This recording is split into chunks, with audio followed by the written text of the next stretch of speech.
This is Mayor McNamara. I'll call to order the April 30th, 2020 work session of the Lebanon City Council.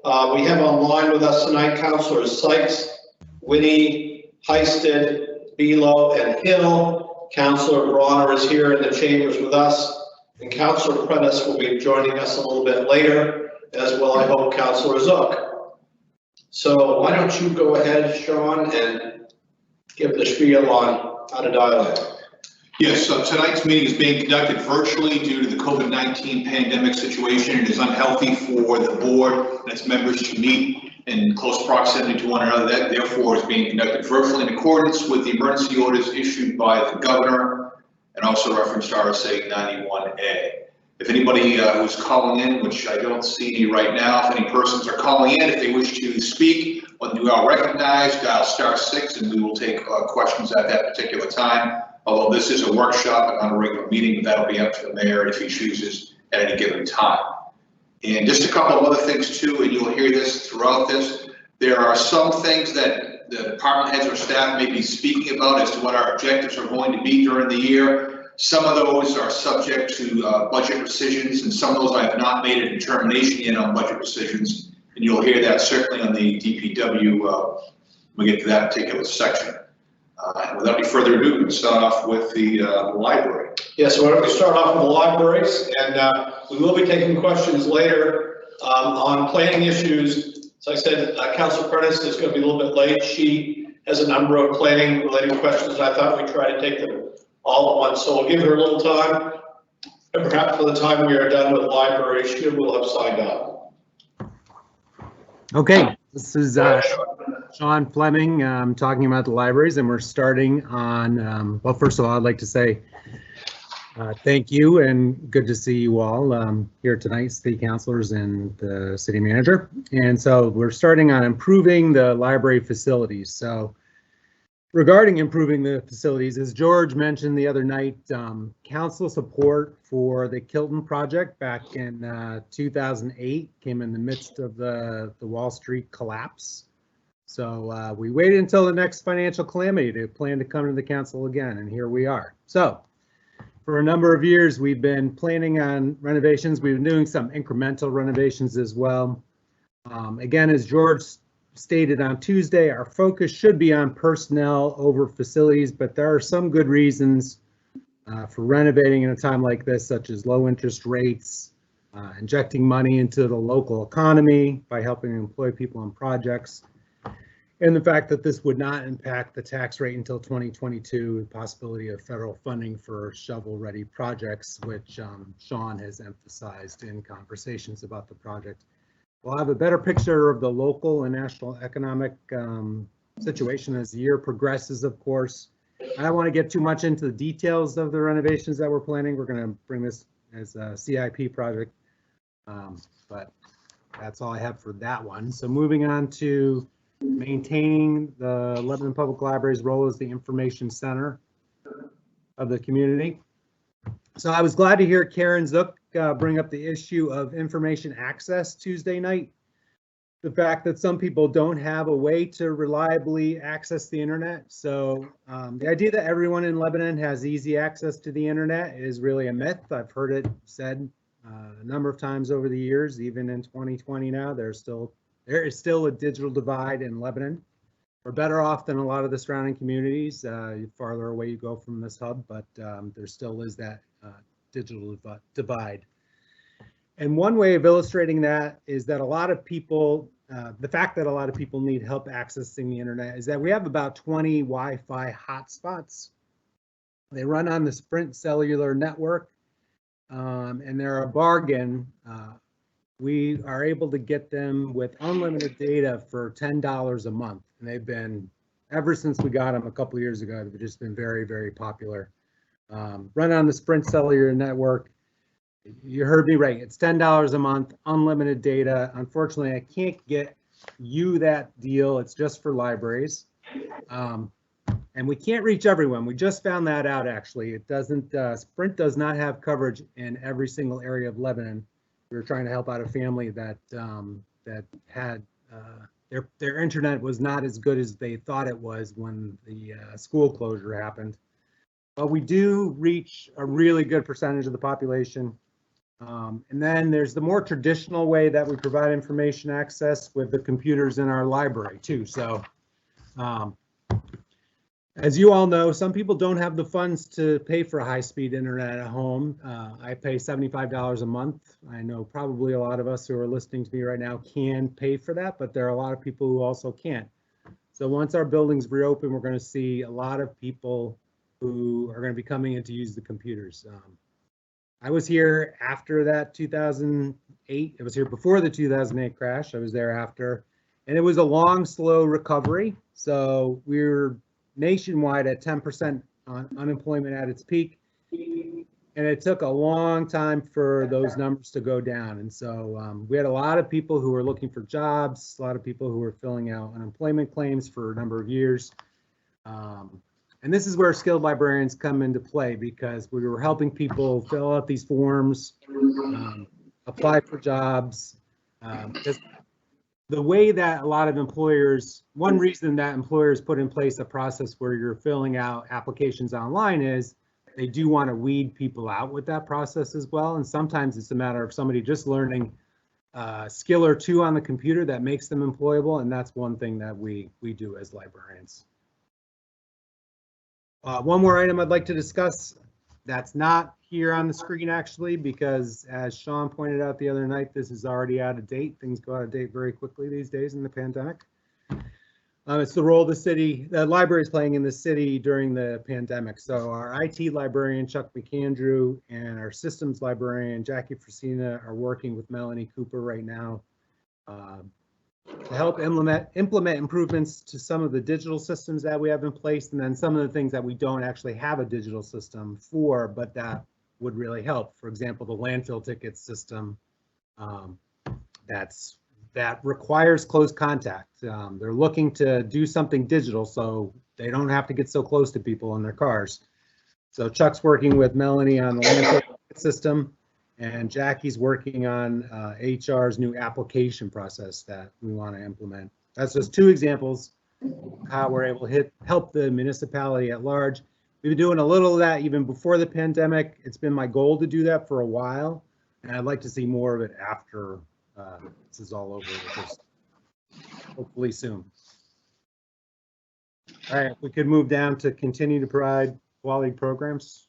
Great, thank you. I'm going to focus on an outcome measure for 2020 that isn't included because, as I just referred to, Sean mentioned, this is our document that's already out of date. So after we closed, we tried to figure out how we could reach out to the community digitally. So we subscribed to 3 new programs. One of them is Mango Languages, which is really superior to a lot of the free language programs that you see out there. And then Hoopla, which has access to books, so ebooks, audiobooks, shows and music, and then Tumble Books as well, which are basically ebooks for K through 6. We aren't ordering print books right now, so we've gone digital in the ways that we can. So tell your family, tell your neighbors, tell your friends, tell even people you don't like, because we want to see these services used. Okay, increased library funds. This is just, the only thing I'm going to say about this is one sentence. So we recognize the need to fundraise for the Lebanon Library renovation project. As many of you know, the trustees have their own funds. Some of those are from fees and fines, which the trustees actually hold. There are also some older trust funds that the trustees are a beneficiary of. They have some funds that they hold. And at Tuesday night's meeting, the trustees dedicated spending up to $25,000 to try to fundraise for this Lebanon Library renovation project that we've had in the works for a number of years. It takes money to make money when you're fundraising. We saw that with Kilton as well. And so we're moving forward with that. And that's all I have. Councilors, any questions? Yes, this is Karen Leo Hill. I have a couple questions. Certainly, Councilor Hill. Great, thank you. I am wondering about those wireless hotspots, Sean. Would you be able to tell us, I have a couple questions. Are they all being used right now? Is it possible to order some that are on different providers like Verizon, for example?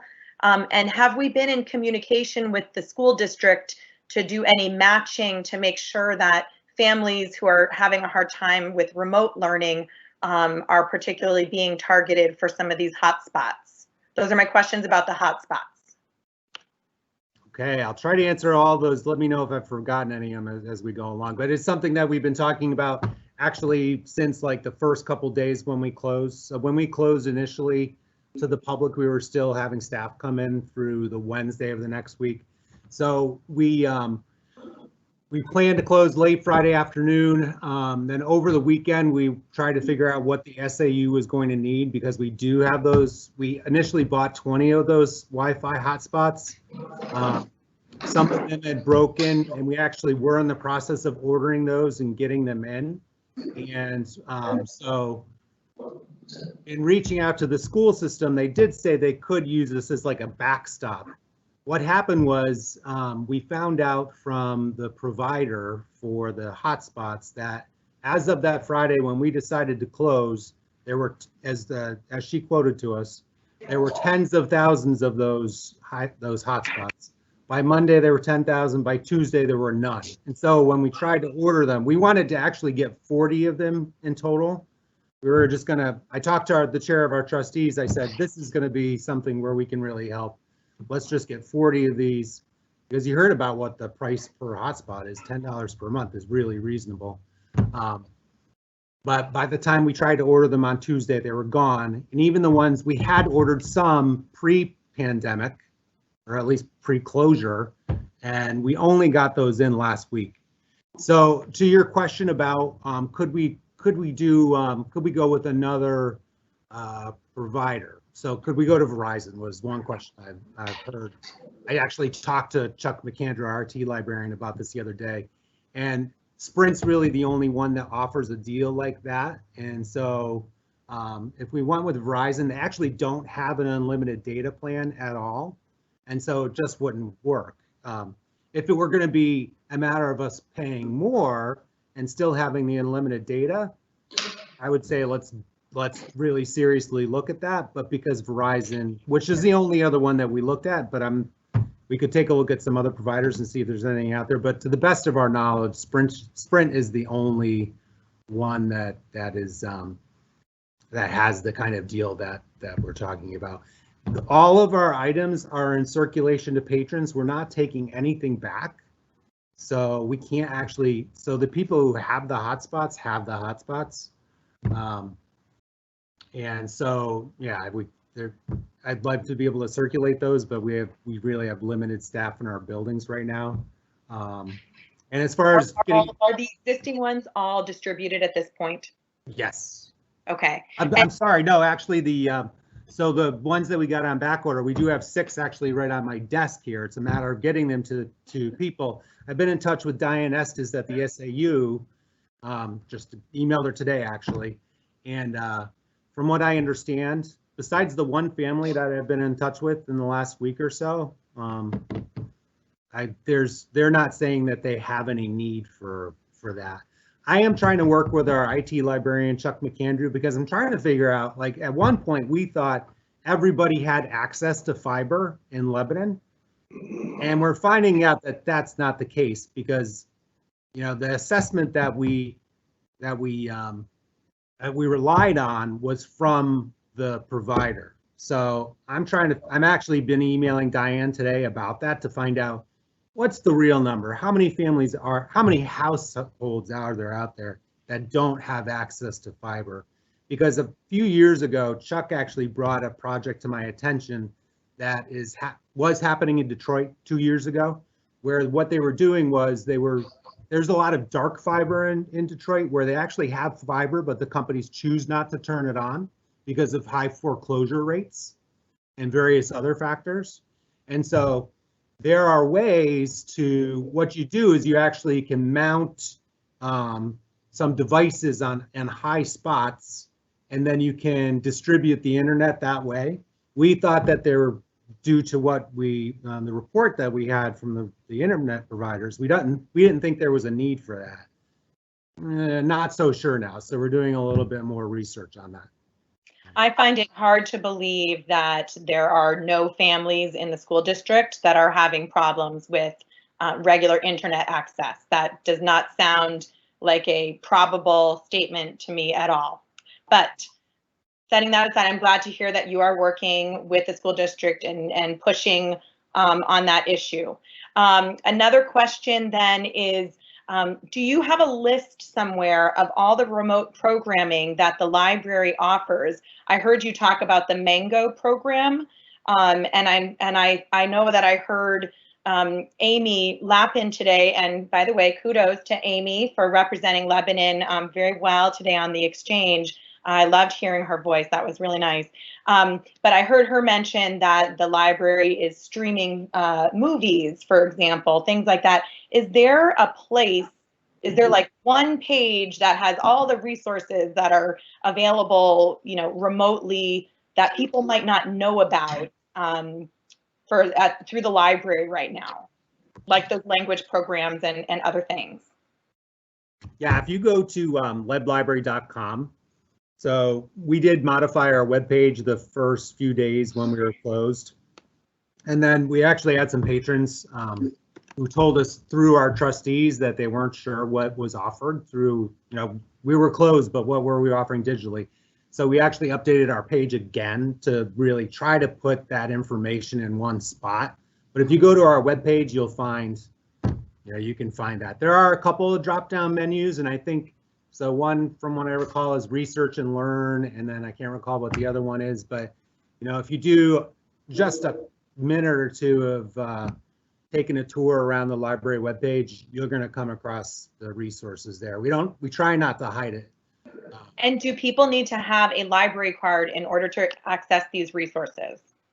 They do, and so right away, again, when we closed, what we did was we started making library cards available online. Right. Amy talked about that this morning, and so that's something that just sprung up across the state at public libraries, probably across the country, all over the, you know.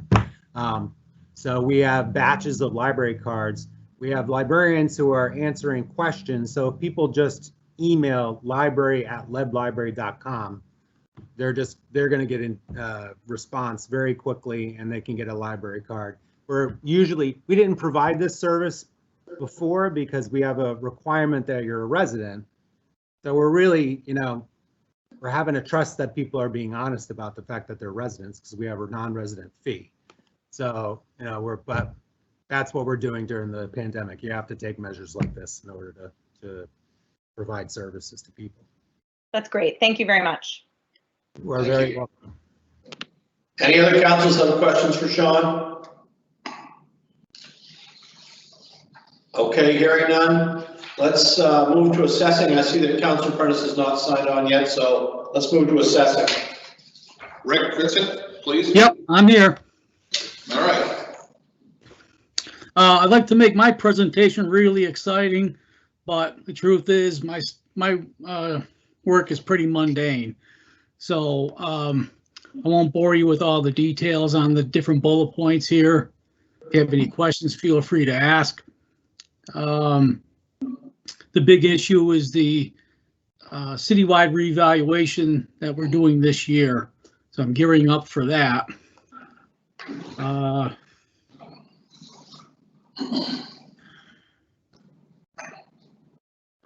Again, the rest of it's pretty mundane. If you have any questions, feel free to ask. Rick, what are you, this is Mayor McNamara, what are you hearing as far as folks' ability to pay property taxes? You hearing anything at all? Not a lot yet, but we are getting some Hard to believe that. some response that Won't say anything. certain commercial property owners aren't receiving any income, and they doubt that they'll be paying their taxes in July. But I haven't had a lot of response yet. Okay, and You say the citywide reassessment is this year, did I hear you say that? Yes, And when will that start and when will it be complete? I'm gearing up for it. I've been working on it actually for a few months.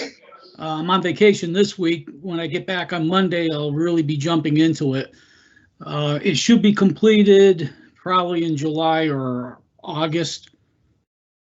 And with the COVID situation, is this a drive-by or does it require interaction with the homeowner? No, we're doing a statistical revaluation. We do inspect 20% of the properties every year, so it's sort of a rolling revaluation as far as the inspections. So in the 5-year period between revaluations, we look at every property in the city. So right now I'm just doing the number crunching this year, and we'll come up with some new values. So we're not doing any drive-bys for the revaluation. We're not doing any, we might do some drive-bys, but we're not doing any property inspections. Although we are doing the 20% that's scheduled for this year, the 20% reinspection. And my last question is, based on what you've seen over the last year coming in from certificates of occupancy and things like that, do you see that there's a significant number of new construction projects that have come online in the past year that will be subject to the citywide evaluation? I understand it's a reevaluation of existing properties. So I guess what I'm asking is, have you seen a lot of new properties come online in the past year? There were some that were started last year that I'll probably be, I'm guessing that they're complete for this year. It's mostly along 120. There's I think they're apartments, either apartments or condos behind the Escola building. Yeah, treetops. Yes, there's that, and then there's some new apartment buildings up in the Altaria development. Mm-hmm. Those are probably the biggest that I can think of. I can't think of any other big projects that have been started yet. Okay. Councilors, any questions for Rick? I have a question on the special tax programs. Yes, Council Heiston and then Council Bronner. There's an exemption for the veterans. Is there anything for National Guard or reservists, for example, for a special tax program? The language was changed a few years ago. And I believe the National Guard, if they're called to active duty, are included. I believe if you have a DD 214, you're eligible, but you need a DD 214. Right. I have to look into that. I don't remember now how that works, but I believe the Guard would be included if they had the DD 214. Yes, if they have veteran status, no matter whether you're active duty, National Guard, or reservist, you would qualify for the exemption. Thank you. Thank you. Council Bronner? Yeah, I was just wondering, Rick, if you had heard from any banks that they're expecting a bump in foreclosures in the upcoming year? No, we don't hear from the banks about foreclosures typically. And right now, I don't believe they can foreclose. That's correct. You cannot, you can't, at this point, you can't do that. And bankruptcies will occur after that. The court's not even available for that right now. So it's a little bit early, as you know. It's going to be a little bit before we start to see those. The first entity that will see those will be the tax collector. That's where they get the notice that gets sent to the city when a bankruptcy is filed, because we cannot tax deed, and that puts it in the state process.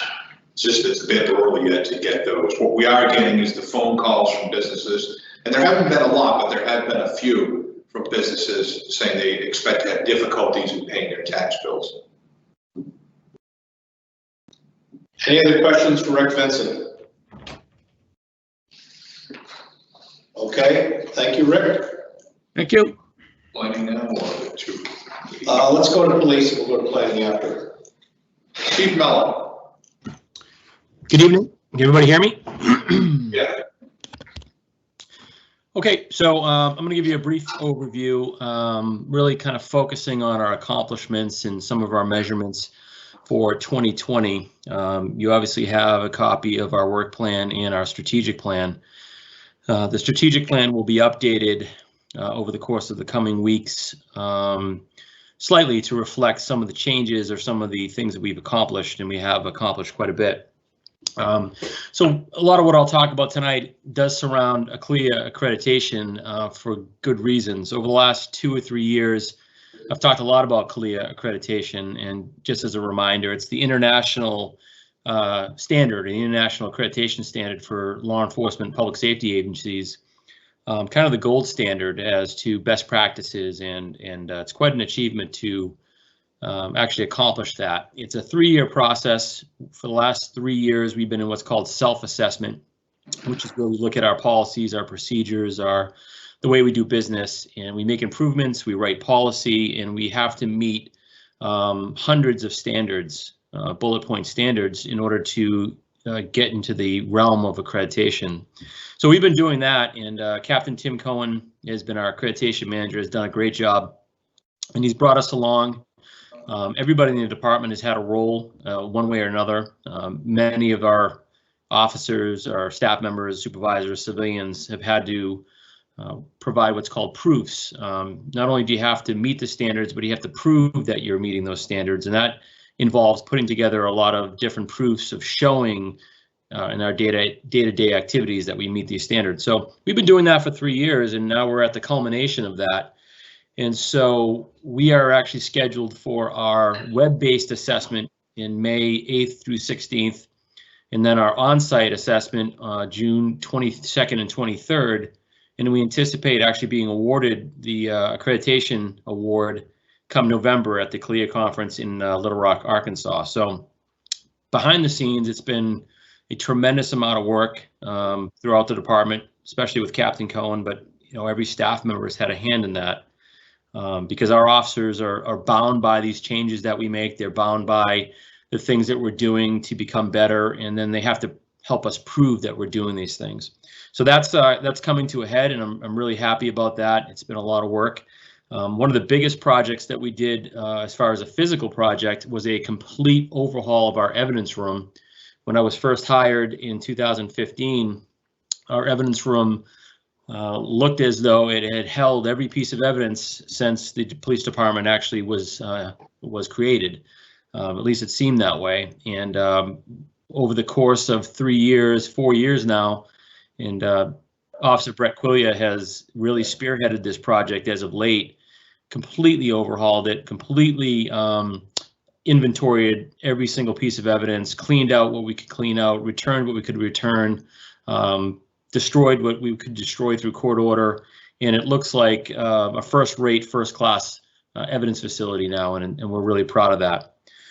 So much of the work we've been doing, much of our accomplishments do surround Clia in one way or another. But again, come November, we should be a internationally accredited agency, which is very exciting. Beyond that, we've just we're just about to complete a communications repeater project, a replacement project, over a $1 million project, which upgrades our communications capabilities and our repeater capabilities. That's been quite a job to take on, but that's almost done. We're anticipating replacement of our boilers this coming summer, which has been delayed somewhat for a number of reasons. And we're in the midst of a facility study to look at what the police department has for current space, and then to do planning and for a potential expansion as we're looking forward as to what our needs are. Some of the other accomplishments, we implemented DDAX, which is a data-driven approach to crime and traffic safety. We've done that over the past year, and that is now up and running, and it's really It's an evidence and data-driven approach and look at what we do and how we provide police services. We provide reports to the officers every day on what is trending in the city as far as crimes and traffic safety, and the officers then take that information and they go out and they tailor police services to the community based upon those trends and that data. We're expecting to complete a citizen survey in 2020, which is part of our Clia accreditation requirement, and I would think by fall we should be ready to roll that out. Obviously, the COVID-19 delays some things that we're looking to do. It puts things off. I think that's something we'll be able to accomplish. We programmed this past summer. We took our school resource officer and we actually dedicated him to a kind of a youth service officer for the summer. So rather than putting him back on patrol, we actually dedicated him to a number of youth initiatives, including some of the camps in cooperation with the rec center, and that was a great success. He spent the entire summer in camps and interacting with kids and doing various programs. We anticipate to do that again this summer, depending on what that landscape looks like. But whatever happens, he will be in some role serving the youth of the city come summertime. We added a lieutenant to our ranks, not a new hire, but a restructuring of sorts. We dedicated that lieutenant to the prosecution division. We found that our workload in the prosecution division was such that we needed a second prosecutor. Hiring another person is not feasible, so we took a lieutenant and have dedicated them as a second prosecutor, which has worked out well. We also dedicated a second lieutenant to the patrol division to have some nighttime supervision, which was sorely needed, and that has worked out well as well. Some of the other measurements for 2020, we did get approval from the FAA to break ground on a canine training facility on the airport side of the police station. It's about 8 years in the making, and with the help of Chris Kostropoulos, we actually got that pushed forward. It's going to be completely donation driven, so no impact, very little impact on any operating budget. Really just a place for our canines, along with canines from the area, the Upper Valley area, to come and actually train. They're required to do monthly training, and that's going to allow them to do that actually on site. We're continuing with our problem-oriented policing project. Right now, it's been tailored really to looking at what we can do during this particular crisis and how we assign our officers, and we've been doing a lot of problem-oriented policing along those lines. We have a drone program that is pushing forward. We're getting FAA approval for a certificate of authorization to be able to fly a drone or multiple drones when the need arises. For example, looking for a lost elderly citizen or a lost child, we could actually utilize that drone with infrared technology to locate somebody in the woods who might be injured or lost.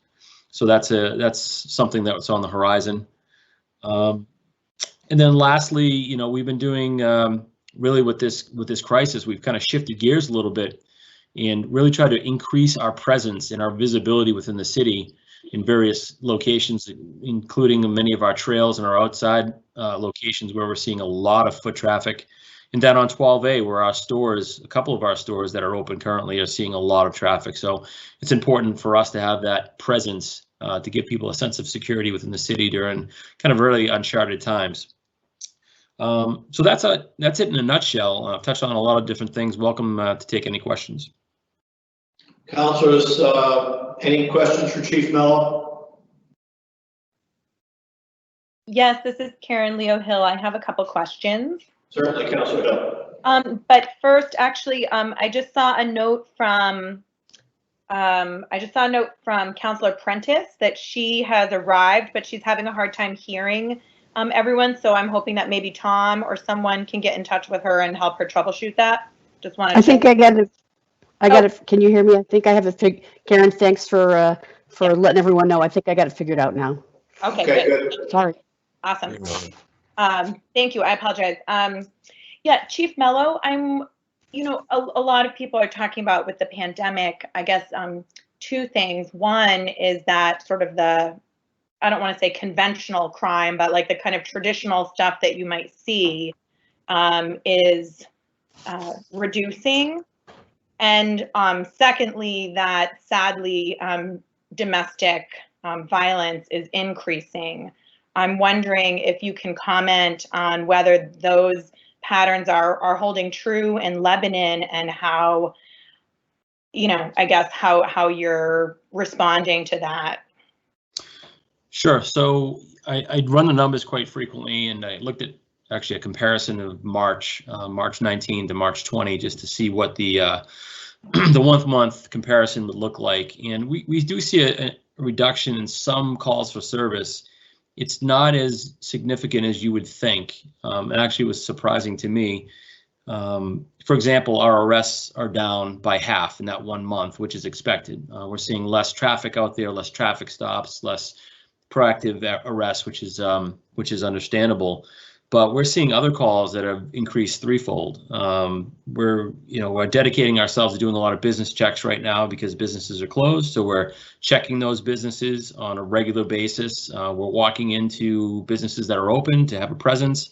So those types of calls are up, and it's taking a lot of our time, which is good. We're seeing an increase, fold increase in child custody disputes, which is not unusual or not unexpected. So people are home more, they're exchanging kids more, there's a lot of uncertainty. So we're seeing more calls for us to be able to mitigate some of those issues.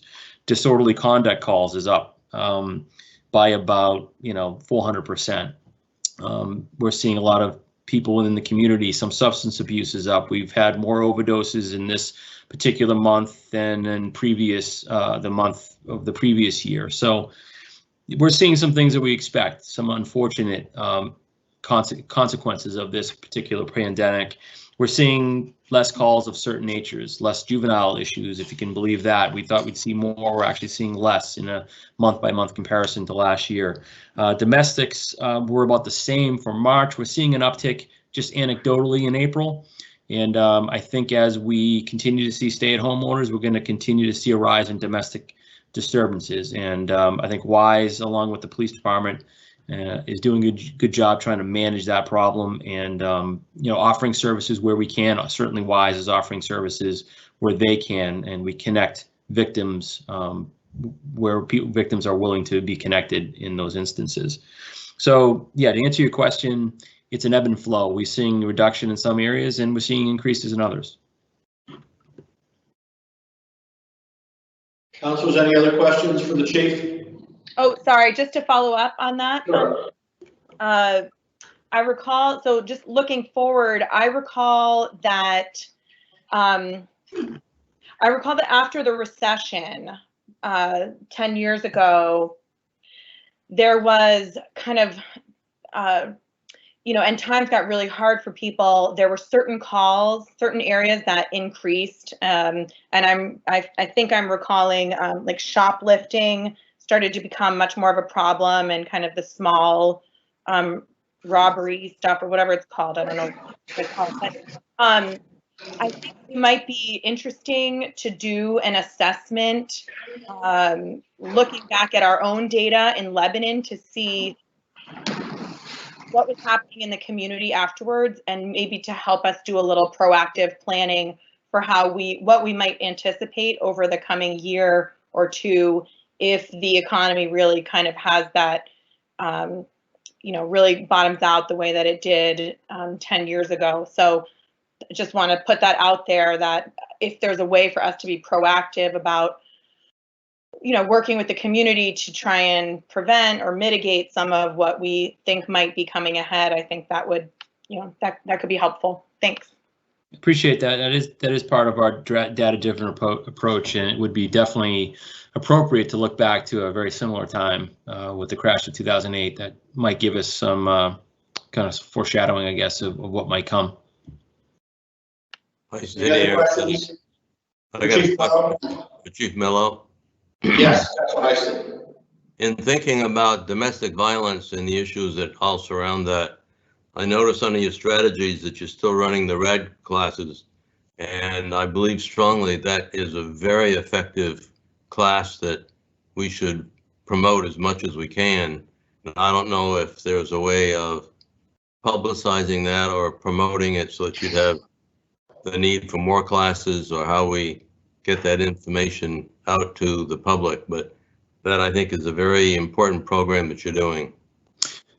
It is an important program. It's one of our most popular programs. Right now, it's on hold, like much of our face-to-face interactive engagement strategies because of what's going on with COVID-19, and that's a program that's going to suffer for the foreseeable future until some of the restrictions are lifted and we get into a better place within society. The RAD program requires some pretty close contact. Part of it is classroom, but the last part of the class is actually a hands-on physical evolution, which is engaging with one of the instructors who's wearing a padded suit, very close contact, and wouldn't be appropriate right now. So to your point, though, the moment that we can open up and begin to offer those programs again, where it's safe to do so, we're going to do that, because that's a big part of who we are, and what our mission is. And so, we're going to get back to that as soon as we possibly can. Thank you. So when we get a new normal, we'll be able to progress again on that. Absolutely. Any other councilors have questions? Chief Mello? Okay, before we move to Chief Christopoulos, I note that Council Prentice is now on the line, and I know both Council Prentice and Councilor Hill, and perhaps others, had questions following the planning presentation the other night for Mr. Brooks. So why don't we entertain those questions now? I know Councilor Vila also has some questions. Let's start with Councilor Hill. Great, thank you very much. I guess it's partly a comment, but I'd be happy if David Brooks is here to hear his thoughts. Sean, the city manager, raised the point on Tuesday that we might be looking at some pretty significant changes on Route 12A, and that there may be, we can call it an opportunity for redevelopment on 12A in the next few years, and that if we are not able to move quickly enough, if that there's the risk of kind of, I think he raised the point, or he made the example of Franklin, for example, that kind of lost their vitality as a commercial center, things like that, and it's had really lasting effects on that city. For Lebanon, we do have some great things that will help anchor us even through a difficult time, although we won't be immune, and I don't think we'll be nearly as immune as we were in 2008, 2009. But retail, it seems like retail definitely is going to undergo some major changes, potentially bankruptcies of some of these national chains. We've had some different visions of what 12A could look like, and I'm thinking of, gosh, it must be almost a 20-year-old study that some architectural students did at Dartmouth under Professor Carol Kiwa something, but that really reimagined 12A as a mixed-use area that could have housing combined with some restaurants and retail. I'm not sure that our zoning currently supports a tremendous redevelopment vision on 12A. Is it worth putting on our agenda this year a task force or some kind of an initiative to review particularly the zoning for the 12A corridor, given the potential changes that we're seeing down the road? And I guess that would be a question for both Sean as well as David. I think before David answers that, I think we're a bit premature on that. We still have to let a few more shoes drop before we can move in that direction. I just think that we need some further developments have to occur for us to really decide where we're going to put our energies and which way the best direction is to go. I don't think we're quite there yet. Okay, I understand, but I would just say that we have not shown the ability in 15 years to move very quickly on zoning changes. And so I guess I'd be curious to know as well if are there certain shoes that we can identify that once they drop, then we should move quickly. I mean, changing our zoning is a it's a multi-phased situation, and I'm concerned that if we don't jumpstart that process, we could end up being behind the 8 ball very quickly. Yeah, I just think we just have to wait. Again, this whole situation is rapidly developing, and we don't know exactly what's going to happen. I just want to be cautious about running off in a certain direction until we know a little bit more about what's potentially is going to happen. We just need a little bit more time on that. Right now, our efforts are trying to deal with the city's immediate financial crisis that we find ourselves in and our businesses find ourselves in. We've got to do some immediate things to deal with that. As I talked about the last time, we have to have one hand looking in the future while the other hand is dealing with the immediate emergency. And right now, most of our focus is on the immediate emergency, but I certainly hear what you're saying, and you've got a good point, and that's what I had talked about in there. We're assessing how we're going to move that forward, and there's going to be a number of things we're going to have to do to deal with the future, which are probably going to be very different than what we have right now. And zoning will certainly be one of those things. This is David Brooks. The only thing that I would add is that we have, over the last 5+ years, updated our zoning to allow additional uses in that general commercial zone, including housing, which goes to that mixed use concept that you referenced that was done by Carol Kawayaka at Dartmouth College. Probably, you're right, probably 15 to 20 years ago. The other thing I would note is that through a variety of efforts, including the sidewalk construction project that's underway, we have made contacts and begun to develop relationships with a lot of the property owners along 12A, including some of the big plaza owners. We're in contact with them fairly frequently, and we've let them know that we welcome the opportunity to work with them. This all goes far precedes the situation that we're in now, but they're aware that we're open to the opportunities that this, ultimately might present for us. That's great. Thank you very much, David and Sean. And David, would you mind emailing out to the council that study from so far back? It just might be interesting for people to see what the students had come up with as a vision at that time. Might be nice to refresh our memory. I will do that. Thank you. Thank you, David. Councilor Prentice? Thank you, Mayor McNamara. Can you all hear me? Just want to do a quick test.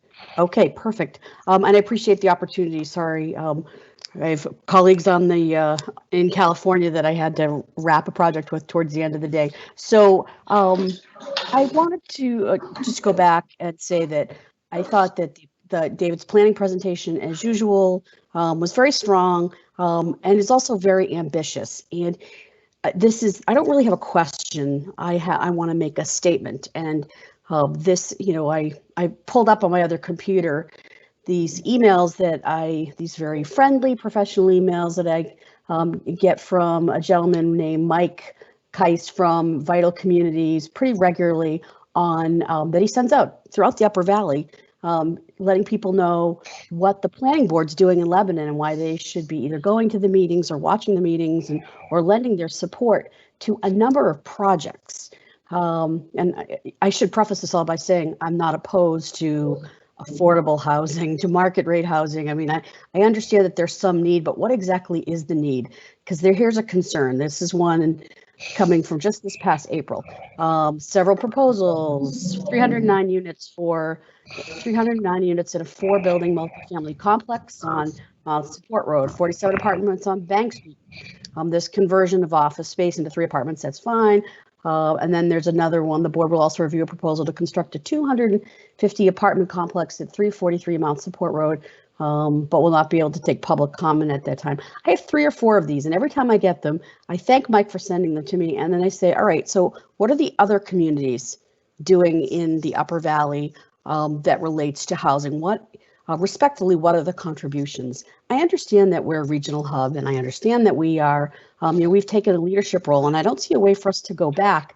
But at the same time, I think that we have to really, and this goes back to the hearing in January, we have to take stock in what's already either planned for, being built or built, because all I hear is it feels to me like all I'm seeing is what we're going to be doing in Lebanon. Is this something that, for everybody that we can really afford to do? We need to have the housing to some extent, but I mean, I just don't feel like I have a handle on the real need, but all I hear is that people are looking at coming here to build, great, and that, we're engaged in all these regional projects. And are we at the table just saying, yes, make Lebanon your home? So I don't know how to find the balance in this, but I think we have to take really serious stock, because this isn't the only list. This is just one of a series of emails. And I also have done I've been able to get a tally of all of the different projects and all of the different apartments that are either being built or are going to be built or are currently built and looking for occupants. And it just makes me wonder if, from a planning perspective, if we're getting in over our head, like what are we going to do? So I'm going to stop there for now, but this has been kind of brooding for me for a while, and the work plan just really pushed it to the forefront. Thank you.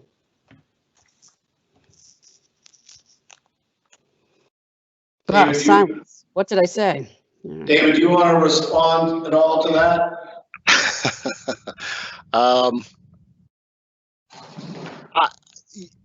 Sure.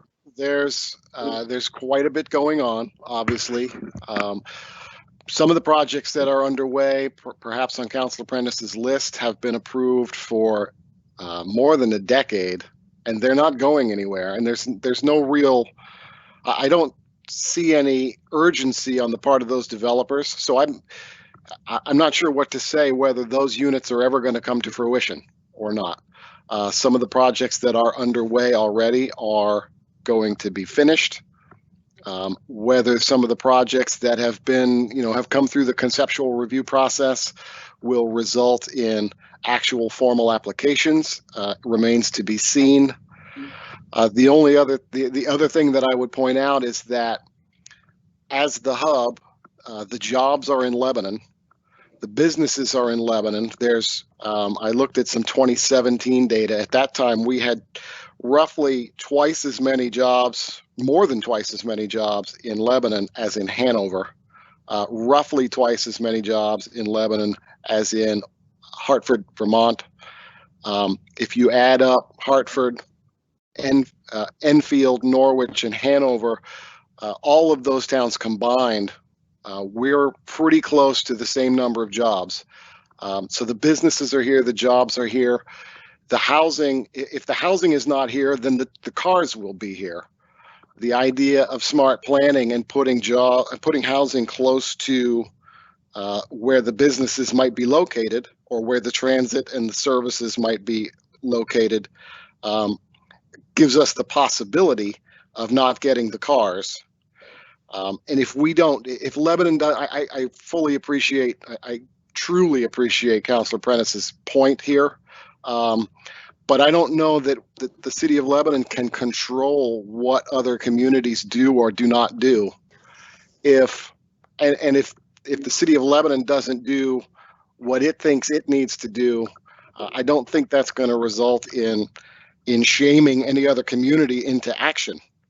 And the people that will be hurt are the businesses that are already here and the employees that would like to be here.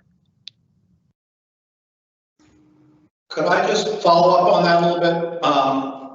I have some of the same concerns which I expressed at the January 22nd council meeting when we voted on a change in some districting on Route 120, and I continue to be concerned about this. And what I want to make sure we're on top of, to the extent we can be, is that by accepting what sometimes feels like all of the new rental housing in the Upper Valley to satisfy the needs of Lebanon businesses, that we aren't putting our taxpayers in a situation of subsidizing economic development for the remainder of the valley.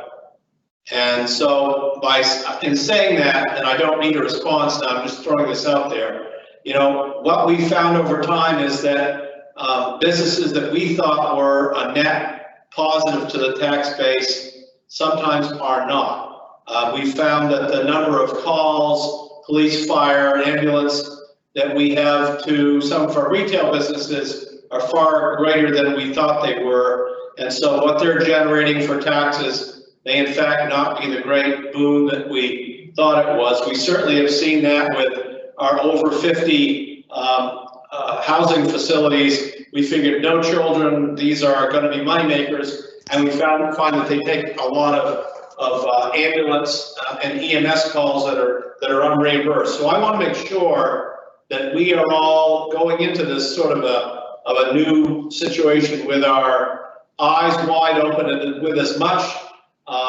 data as we can gather and analyze to really know what the economic impacts are of literally over 1,000 new housing units. Now I know that we get fiscal impact studies from each developer, but they're not cumulative. And I think it would be worth, to the extent we have the time, some time to look at these holistically and also to work with the school district and see what sort of challenges these are going to present us with. Because I would suggest to you that there are challenges that we probably have not envisioned yet.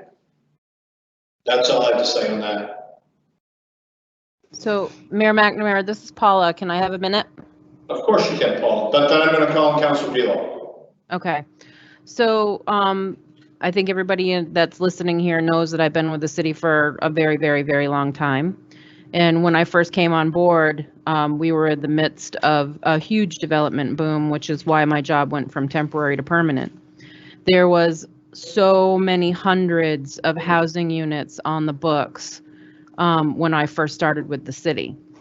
And when things crashed in the very late 80s, all of the housing that was on the books did not get developed, did not get built. We moved into that era where commercial and industrial started really kicking in, and then the hospital relocated. So when the hospital relocated, and Mayor McNamara, I know you're familiar, obviously, Centera, and so much of the other development that's happened since the late 80s. Our residential population or our residential growth did not keep up with the commercial and industrial sector. So when the housing study first came out that said that we needed 5,000 plus units, people started trying to file back in and get the housing stock replenished. And then we hit another recession and it all went down again. So these things are the things that are coming in waves. And through this whole entire time, Lebanon has continually become more transient, right? So we're not building single family residential developments anymore like we used to. We are building large scale apartment rental housing because that is the market demand.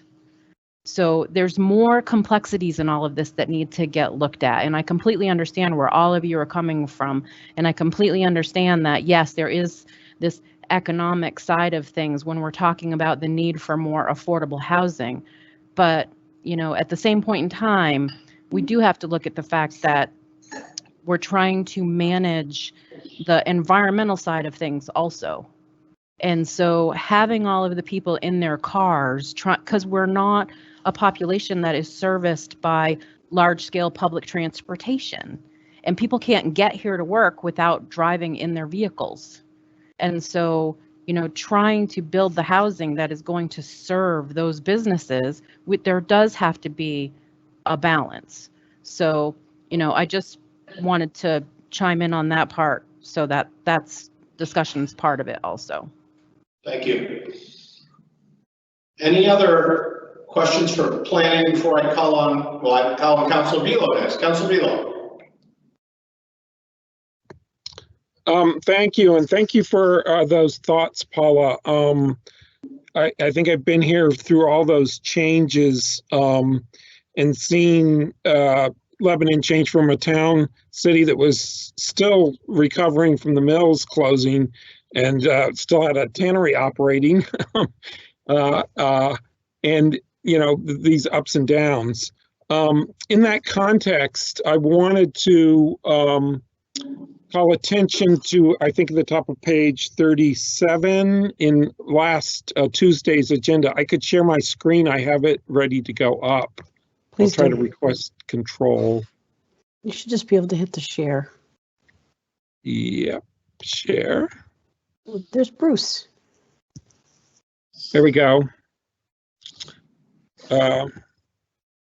It's fluttering at the top, but so this is number 5, implementing land use policies that result in more energy efficient buildings and sustainable development. And there's a bunch of strategies here around sort of trying to achieve as much energy efficiency as we can.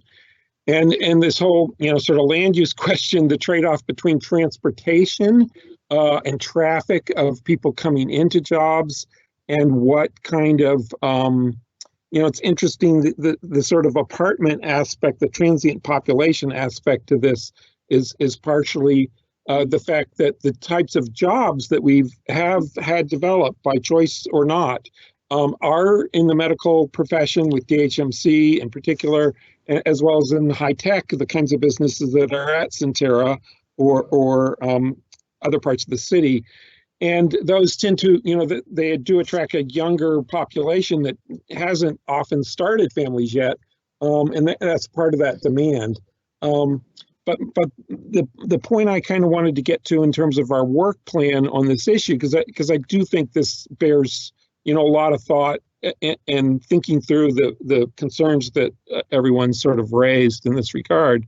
But looking ahead, the third bullet point says evaluate the potential for city to adopt enhanced energy code requirements on accelerated schedule from the state building code, and or encourage commitment to above code performance through compliance with voluntary standards.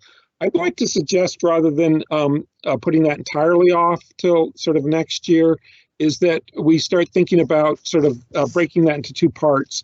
The first part being just to think about going to the current version of the international building codes. Just last fall, the state just finally updated from 2009 to 2015. The 2018 code's already been published. It'll be due for another update coming out in 2021.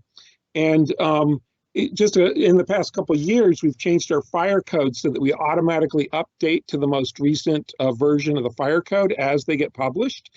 Because what's happened is that the most recent versions of these codes have become, they reflect best practices. And there's a very robust process to updating these codes. And if we have the option of updating to the most recently published version of the international building codes. And that would also allow them to stay better in sync with the fire codes that are also on a 3-year code cycle update process. And they try to synchronize where they overlap, because they do overlap. But my thought is that I think there's going to be a significant pause, if not some cancellation of projects, but a pause in new construction starts. So there may be an opportunity where our building department is not preoccupied with all the new construction, that we could step back and look at whether we could just go to the latest version of the current codes. This is something that's been talked about in LEAC, and I think there's interest in starting that process of looking at that question sort of ahead of how do we encourage sort of stretch code and above code performance, but just get up to the latest versions of the code that typically allow better practices and tend to make energy efficiency more affordable and effective, because you've got better state-of-the-art practices represented in what the code accommodates.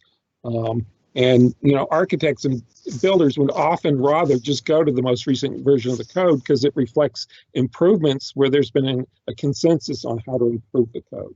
But I just wanted to put that out there, so we might have an opportunity, and there's a good chance with all these number of housing units, if things do fire up and we start seeing some of this getting construction, it'll be better to have them to the current code than a 6-year-old code in reflecting best practices. So that's, I just think there's an opportunity there that we should consider pursuing, seizing. Thank you, Councilor Buelow. Councilor Bonner, did you have a comment or question? Did I see your hand up? No, Okay. scratching my head. Okay. Mr. Mayor. Yes. Yeah, thank you. I want to echo what Councilor Beeler has said. I spent over 20 years enforcing codes, and his points about up-to-dateness and technological advantages that make it better for people who own the properties and for the builders, etc., is very valid. And I would also encourage that we try to keep up to date with our codes locally. Thank you. Any other councilors with questions or comments from the planning department? Yes, Karen Leo Hill, the question. Yes, Councilor Hill. I also strongly support what Cliff has just talked about. And I guess I have a question, which is, I know with regard to zoning that once a project is accepted by the planning board for review, that then it is vested under the current zoning. And I'm curious about when the vesting happens with regard to building code, codes.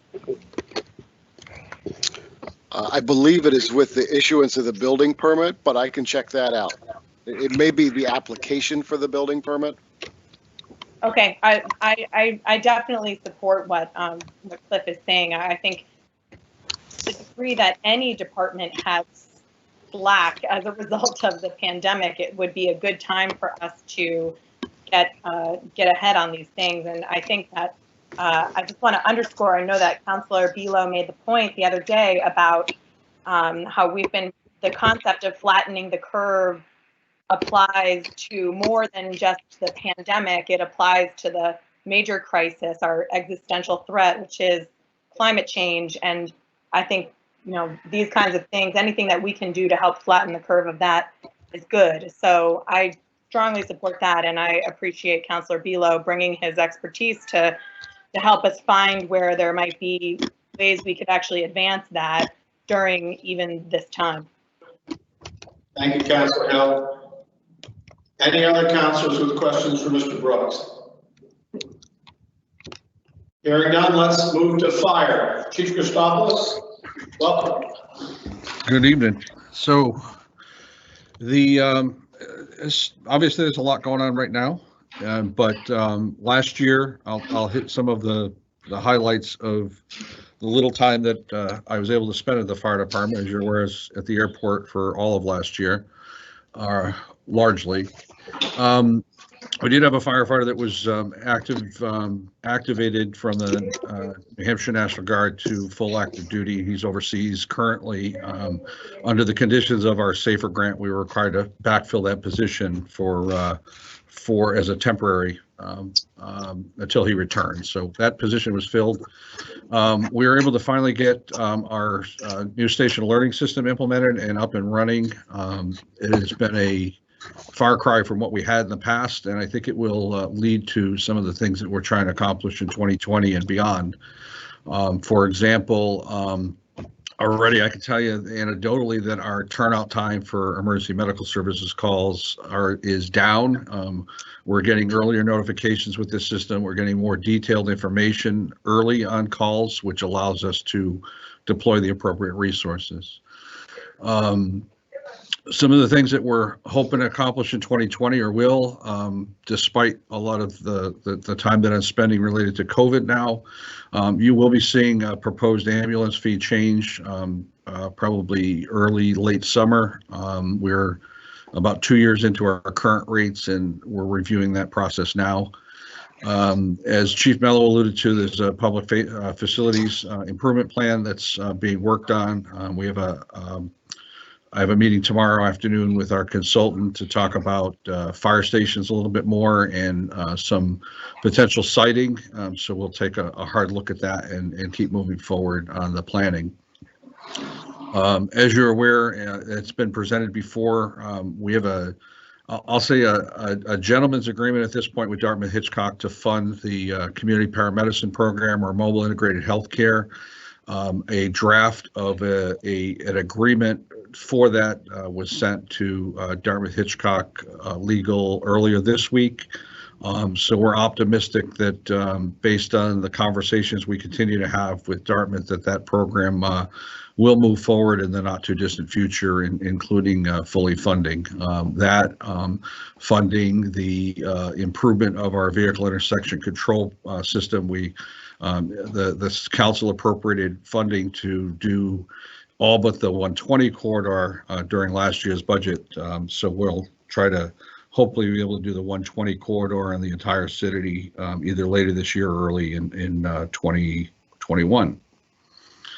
Moving down, we continue to be active in our fire prevention division and looking more globally at community risk reduction. And what community risk reduction basically does is it allows us to look at our community and reduce the calls that we go on. We don't want to go on calls. So if we could better educate the public, if we can implement programs or continue programs like fire extinguisher training, free smoke detector installations, it hopefully has a positive impact on our emergency responses. We are still largely trying to look at how we measure some of our outcomes related to multifamily dwellings. That continues to be kind of a little bit of a thorn in our fire prevention side and the number of complaints that we still get from residents. And if you saw the press release related to the fire that we had on Wolf Road earlier this winter, the fact that 8 of 12 apartments there had non-working smoke detectors is problematic, and I think we need to be a little bit more aggressive in our programs on that end of things. Most of my time, I officially. Whoops. You dropped off there, Chief. Are you there? Yep, you're back. All right. So I officially ended my tenure at the airport on February 28th. I had the 29th to get back into the fire department full time, and on March 1st, we had our first COVID positive patient in New Hampshire, which happened to be locally. So most of my activities upon my full-time return here have been related to COVID-19 response and operations. I'm happy to say that as of today, we've had none of our personnel in the fire department have been what we'd say exposed. We've implemented some pretty aggressive protective equipment policies very early on in an effort to protect our people. And we continue to move forward with that.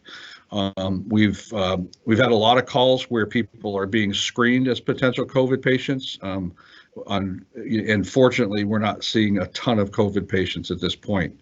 I do anticipate that probably will ramp up for the fall, and a lot of our activities right now, beyond some of the preparedness stuff that we're doing, is stockpiling personal protective equipment as we can get it. We have a fair amount on order still, and trying to ramp up our preparedness for a potential second wave of this in the fall.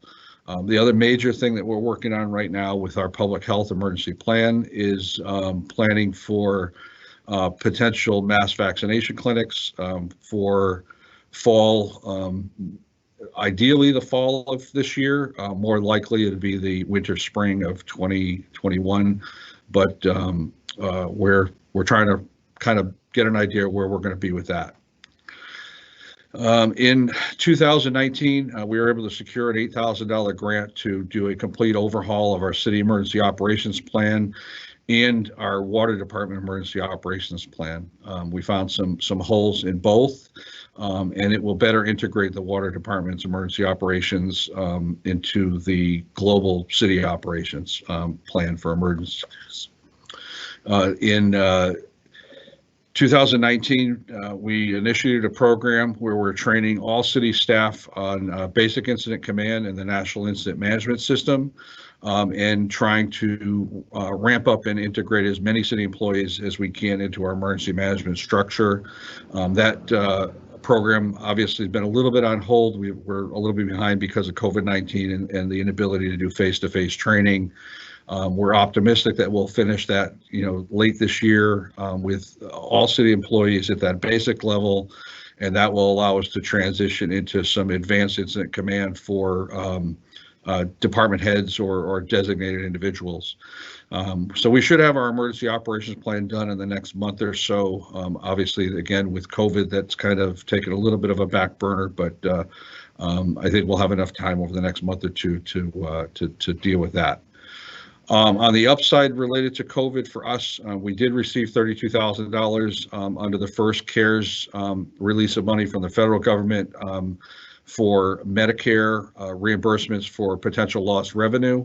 And I submitted an application for another 75 or so thousand yesterday based on the numbers that were provided from our billing company and lost revenue for March and April. So it won't completely stop all the bleeding, but I think it'll certainly help us out moving forward. That's it. Very good. Any questions for Chief Christopoulos, councilors? Thank you, Chief. Thank you. Hope things calm down for you soon. Me too. All right. Yes, certainly. Our next item is DPW. Yes, good evening. Can you hear me? Yes, certainly we can. Okay. Very good. I'm here tonight with Mark Morgan, our solid waste manager, and Jake Corelli, our water and wastewater assistant public works director. Tad Montgomery, our energy and facilities manager, isn't able to be with us this evening. He's feeling ill, so I will have to pinch hit for him and try and answer some of the energy questions. Although if they're too detailed, I will have to get back to the council on any of the real detailed questions. So what I will be covering this evening will be pages 91 through pages 103, which will include the energy and facility management section, the public works and pavement management, which will include highway engineering management or any of the major projects. It will include any of the solid waste, the water fund projects and utilities, as well as the wastewater.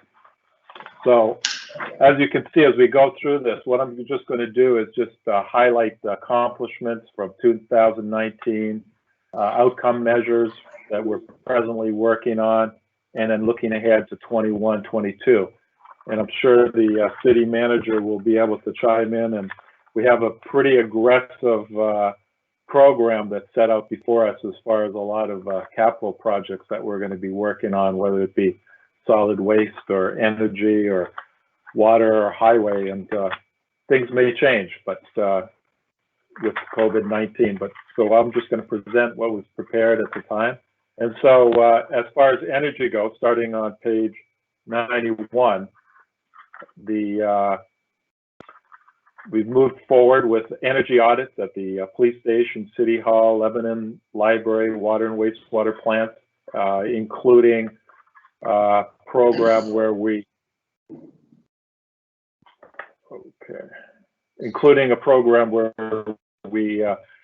if we anticipate it's going to be a peak energy demand day, we will try and curb some of our high energy equipment to turn so that we don't exceed the peak energy consumption. And as a result of that, we'll be able to reduce our peaking factors and our peak energy rates. Streetlight conversion program, we've moved forward on that as far as we're ready to start advertise conversion to LEDs. We have about 800 to 900 lights throughout the city, and there'll be substantial cost savings once we move this forward.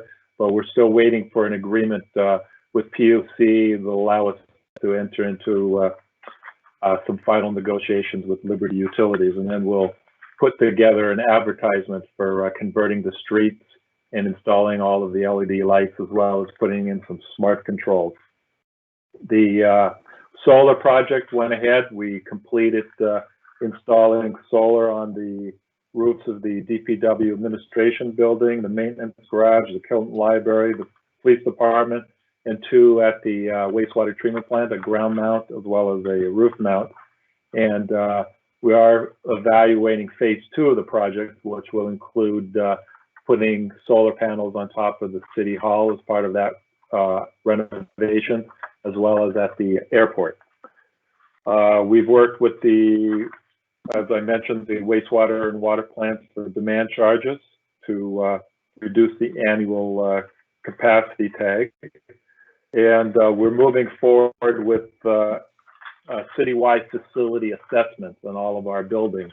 That'll include taking a look at DPW garage and the admin building, which are 10 years old, as well as the airport buildings, the GAR building, the airport buildings, and presently we have $75,000 in our capital project that we're going to negotiate with a consultant to move some of those projects, and then for the remaining ones we will look forward to doing a facilities study on those.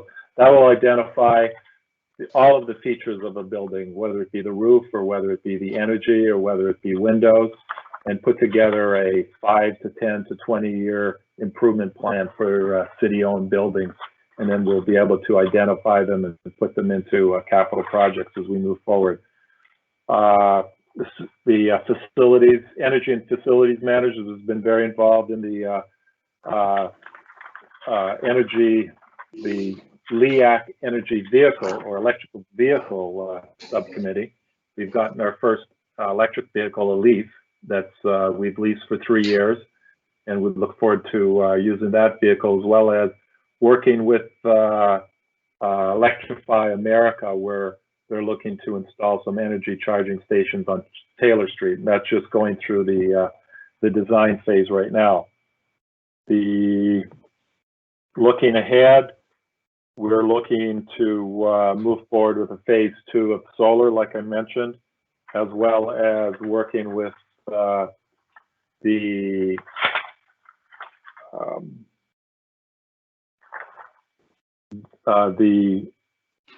municipal electric aggregation plan as part of the Lebanon Community Power. And I know that Tad is having a lot of discussions with a number of communities throughout the state, and to look at that electrical aggregational program that a number of communities could put together a program where they could take advantage of that. I'll jump ahead to page 93 in your outcomes plan, and that talks about pavement management. And last year we completed a number of roads.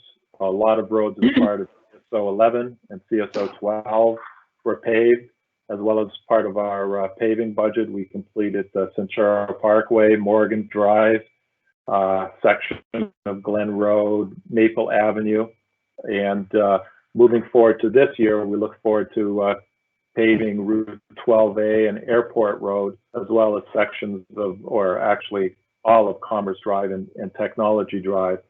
And then our DPW crews are going to be working on using a grader shim to do some temporary improvements to Kimball Street, Mack Avenue, and East Wilder.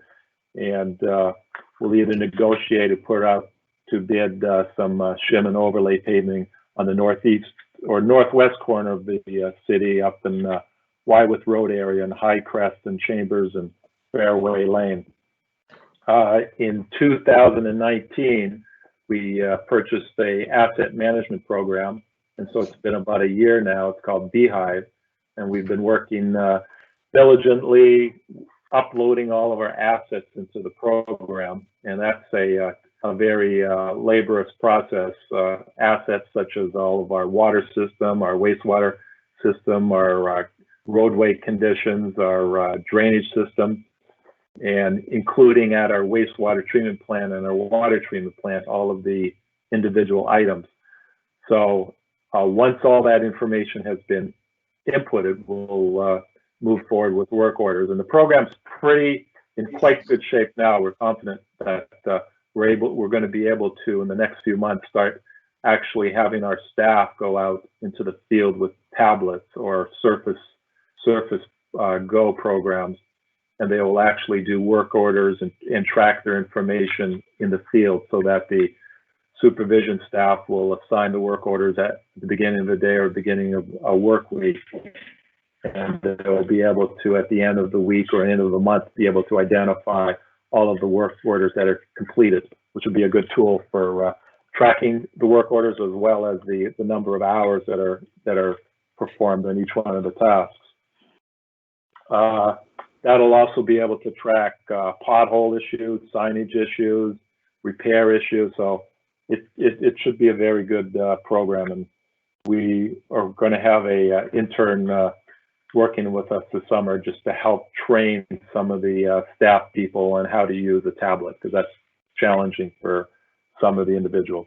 As far as the cemetery goes, this last year, 2019, we started a new program where we started improving or redoing some of the headstones, and we spent about $25,000 on that. And we were going to continue doing that same program in 2020. At least there was the budget, so we'll see how that moves forward with COVID-19 and the funding. But the plan is to restore the headstones as well as do some cleaning. And so the cemetery section was able to have some training in restoration techniques. And so he'll be using that this summer as they go forward with the seasonal laborers. We also did some, our plan as far as looking ahead is taking a look at the Valley Cemetery building, which has probably outlived its life expectancy.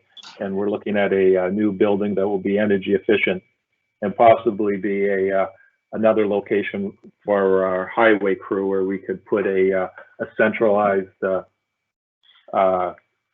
brine system for salt control during the winter months. And so we're looking at that, and we'll be presenting that as part of a CIP project moving forward. Moving forward on page 94, dealing with engineering management. I just wanted to speak about the CSOs 11 and 12. They're in CSO 11 is substantially complete. The main remaining item on it is the final paving of Mechanic Street. And so this summer, probably in July, a huge section of Mechanic Street will be paved, extending from the High Street, Escola Street intersection, all the way extending to exit 19. So some of the sections that were paved as part of 11 a year or two ago, as well as last summer, where they boxed out or reconstructed the subgrades, and as part of CSO 12. And then we'll also do some mill shim and overlays just to do that complete section of roadway.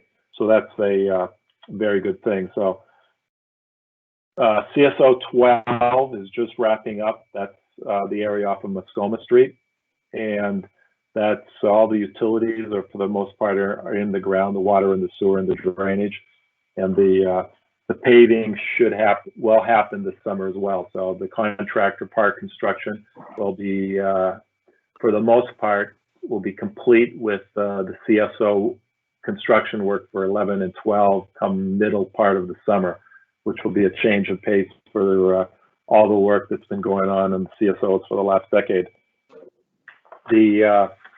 As part of the CSOs, we've had discussions with DES and EPA, and we've been able to do a one-year extension to the original consent order was to complete all of the CSO work by November of 2021. And we asked for a one-year extension. We're able to get that just so that we could have CSO 13 designed and bid in the November, December months, and have it completed in 2013. We agreed to that, and we have had I would say substantial decreases in the number of CSO events or overflows into the Escola River from our sewer system. It's down to just a handful in the last couple of years, and those were easily mitigated. So the plan is by the end of this year is to actually close off the CSOs and actually have physical shutoffs on them. And the EPA and the DS were very excited about that, and which they should be, because we've spent upwards of over $70 million in the last decade on it. So the CSO 13 is one project that remains, and as I mentioned, that will be going out to bid in the fall. There's still a public hearing that'll happen in the next month or two, and so you'll see that in the Lev News. Let's see, the Miracle Mile crosswalk that just went out to bid, and that will be going under construction within the next few months. We had a favorable bid of, we had estimated a little over $200,000 and came in on less than $200,000 for that. And continuing on page 96, there's a number of projects that are listed in there, including the fact that we were able to obtain third-party engineering assistance on some of our planning board work, just because of the number of projects that were coming into engineering. And so we had our first third-party engineering review on one project, and that worked out very well. I'll highlight that the water and sewer ordinance was updated and approved last year. We continue to monitor all of our wastewater and flow rates in the sewer systems, just so we can. We have 10 meters that were installed in 19, and they're still in there, and we plan to continue in it. So we continue with those meters, so we can determine what impacts all the CSO work has been as far as beneficial to reducing the inflow and the infiltration into the sewer lines. We spent last year in 2019 approximately $300,000 on a lining project, a sewer lining project of 2,000 linear feet of sewer, as well as redoing a sewer section near Market Street by just off of Route 12, and that was $650,000, and we're just ready to do an advertisement for another sewer lining project for the amount of about $1 million that will improve sewer capacity, which was the item that was indicated as part of removing the sewer restriction last December to allow new developments to tie into the sewer system. So as indicated, we're on page 96, Dana House roof, which was improvement project that's being performed right now. Probably by the end of May, that will be completed. 20 Spencer Street cleanup, that's, well, I would say the building demolition is complete. Now we're moving forward on some of the soil remediation or cleanup that's in there, and we have to work with the state on that. So hopefully within the next couple of months, we'll be able to have the site cleaned up or the soils relocated to a, whether it be to our landfill or to another facility. We have the Escola Street Bridge, which was constructed last year, and we had a detour on High Street. That pretty much was completed by the month of November, and a couple of minor items remain on that project. And we're going to be moving forward with Spencer Street redesign. We interviewed consultants for that in the last couple of months, as well as the Hanover Street visioning project, which would extend from basically the fire station past High Street and continuing to Route 120 intersection. So we'll be having some public outreach meetings on that. And the goal with the Hanover Street project is to put that through preliminary design this year and final design in 2021 with a construction in 2022. Spencer Street, we were anticipating the developer, Braverman, to be moving forward with construction of that in 2021.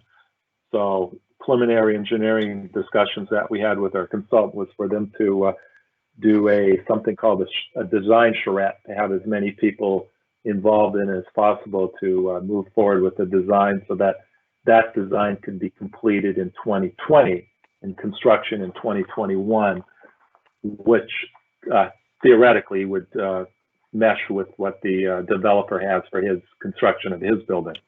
We'll see how that moves forward. The tunnel project is moving forward with a few delays, but phase 2 will be starting next week, where part of the plaza will be, the decking will be removed, so that you'll see some changes in construction. There's still planned for completion in 2021. We updated our stormwater ordinance. As you can see, I'm jumping around a little bit, but I'm sure there'll be plenty of time for questions. Our looking ahead, I will talk about, there's some future projects, the Mechanic Street, Mascoma Street, High Street roundabout. We are waiting for the final approval from New Hampshire DOT to proceed with the engineering design contract on that. And that's similar to a few of the other projects that will be designed this year in 2021, finalized, and then out to construction in 2022. Kimball Street, as I mentioned earlier, we're going to do a drag shim on that this summer, actually probably in mid-May, so that'll at least make that much more passable and deal with all of the potholes. And in 2021, what we'd like to do, and that'll be presented as part of the CIP project, is to do a design of that residential neighborhood, which includes Green, Shaw, Forest, Elm, and Union, as well as addressing the drainage issues. And we have some old water pipes in that neighborhood dating back to pre-1931. We don't exactly know the date, but the earliest maps that we have are pre-1931. So probably new water mains. Drainage is an issue on Forest, so that'll have to be addressed. Included in this our Trues Brick Bridge, that'll be moving forward with, a lot of these are red listed bridges, and DOT has, at least as part of their 10-year plan, had included funding on it. We'll see if any of that changes in the future. Hanover Street 120 Bridge, as well as Mack Avenue improvements going out a couple more years. And I guess that takes care of a lot of the roadway stuff. I'll continue on to solid waste, which is on page 97. And the solid waste manager, Mark Morgan, he's done a excellent job. He reached out to the participating communities and explained about the importance of waste management and initiatives to improve recycling. He's met with schools. He's provided a lot of educational outreach. As far as projects go, we're moving forward with the landfill gas to energy project, which the consultant DuBois & King is looking to advertise that for bids in the month of June, pending Liberty Utilities giving us the green light as far as an interconnection and saying that the electrical infrastructure will be able to handle the 1 megawatt of energy that it's going to produce. So that's possible going out to bid in June, and if that happens, then it should be online in 1 year from that date. Landfill business plan was completed, which evaluated the operations of the landfill, and a week from today, well, actually a week Wednesday, that'll be presented by the consultant and Mark Morgan, and some ideas on that. Outcomes and moving forward is we've entered into a contract with our consultant to look at the future phases of phase 3 and 4. Presently, the landfill has an estimated capacity of about 9 years, and moving forward to phase 3, we'll extend it another 9 years approximately to give it 18 years of life. This summer, actually in the next month, we'll be entering into a contract with a consultant to do an anaerobic digester study to take a look at receiving food waste at whether it be at the landfill or at the wastewater treatment plant, and also the sludge. And this summer, we're going to improve a gas collection system at the landfill. It's presently being designed, and we'll be putting that up to bid very shortly, which will improve our gas collection, which will be important towards the landfill gas to energy system. I did want to point out a couple things on the bottom of page 98, and that's we'll be continuing to evaluate the PFAS, which is a chemical that's been under a lot of discussion by New Hampshire Department of Environmental Services, where they've implemented new drinking water standards on it. So we'll be looking at that over the next year, doing some testing of our groundwater monitoring wells as well as our leachate. And one of the items that we will be looking into in the future will be curbside pickup and the feasibility of that throughout the city. Moving forward to the page 99, which is our, well, I'll skip over that because that's pretty much the energy facilities, which I already spoke to, which included energy audits, the streetlight conversion program, and I'll move forward to the safe drinking water section on page 100 or 101. And with that, I'll just highlight, because this is probably the most important thing of our drinking water, is that we met and exceeded all of our compliance tests. We continue to do that. On page 101, the water treatment plant received the fluoride award from the New Hampshire Dental Health Coalition in cooperation with the New Hampshire CDC. So that was an award that we received in 2019. As similar to the solid waste facility, we're continuing to sample PFAS and PFAS, and all of our samples have been non-detect, which is excellent. There isn't any in our Escola waterway as far as coming into our water treatment plant. We're moving forward, although the contractor, Penta Corporation, is on hold right now because of COVID-19. But from my understanding, they're looking to proceed with construction in the next month, and that's a $3.5 million upgrade at the water treatment plant just to improve the chemical treatment and the operations part of it. We were successful in receiving a leak detection study grant from New Hampshire Department of Environmental Services. So they will, this summer or 2020, they'll be performing a leak of our water system just to see if there's anything that jumps out and we have to do any repairs. We completed a water development fee, water impact fee ordinance upgrade that was presented to the council a couple of weeks back. Continue with our regular operations, flushing and valve exercising, and that'll all be tracked as part of our asset management program.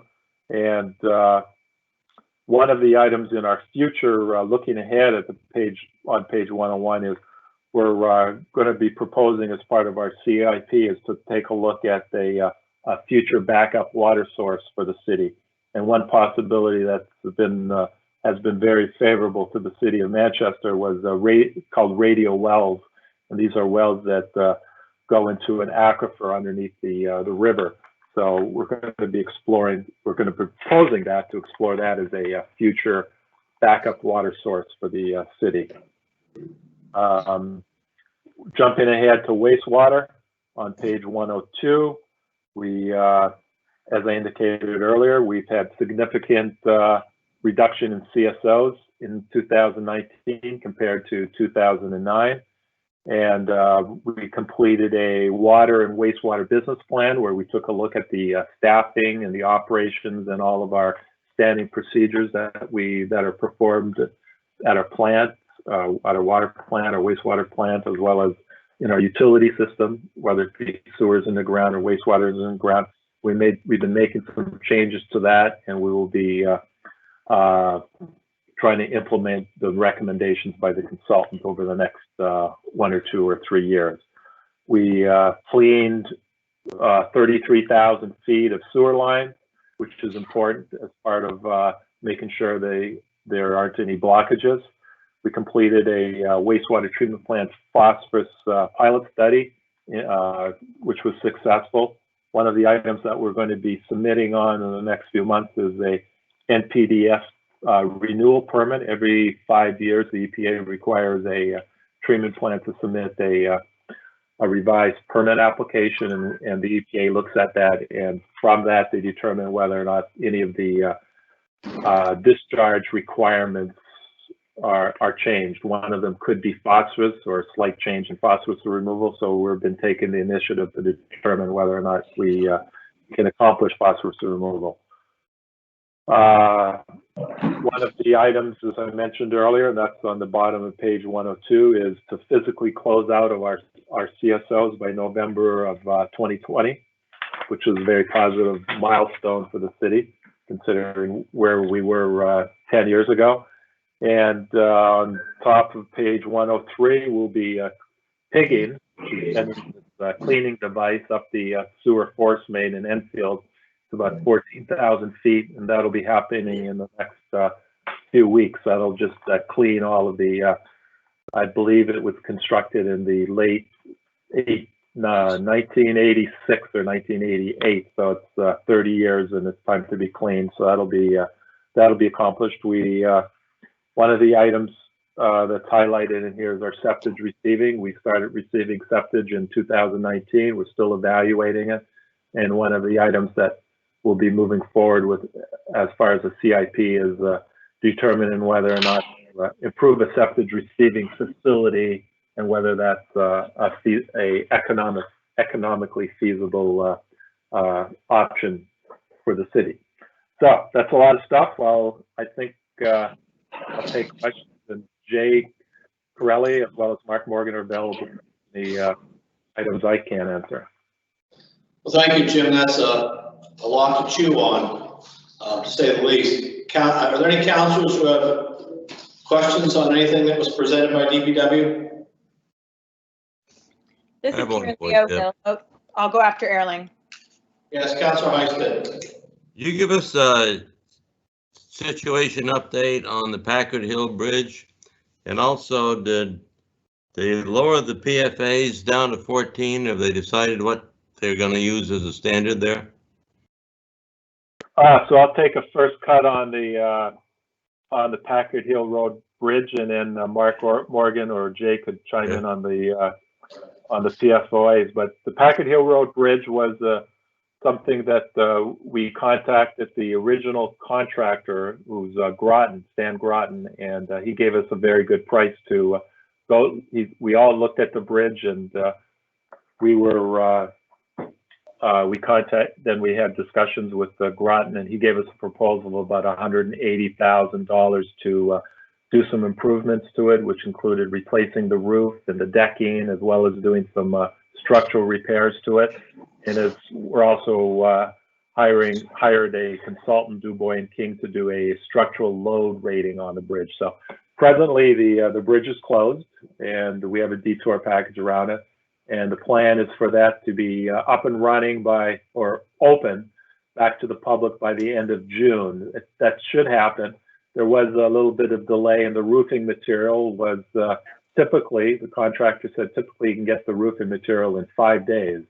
But there was because of the lack of it being available, because it's not being manufactured, that was delayed to 6 to 8 weeks. But they're looking to take delivery of it in May. So I think he's on schedule to complete it in the month of June, and that'll be back open to the public. And as far as the PFAS go, the state had adopted a rule for drinking water standards in 2019, limiting it to or having a contamination level of 13 parts per trillion, I believe.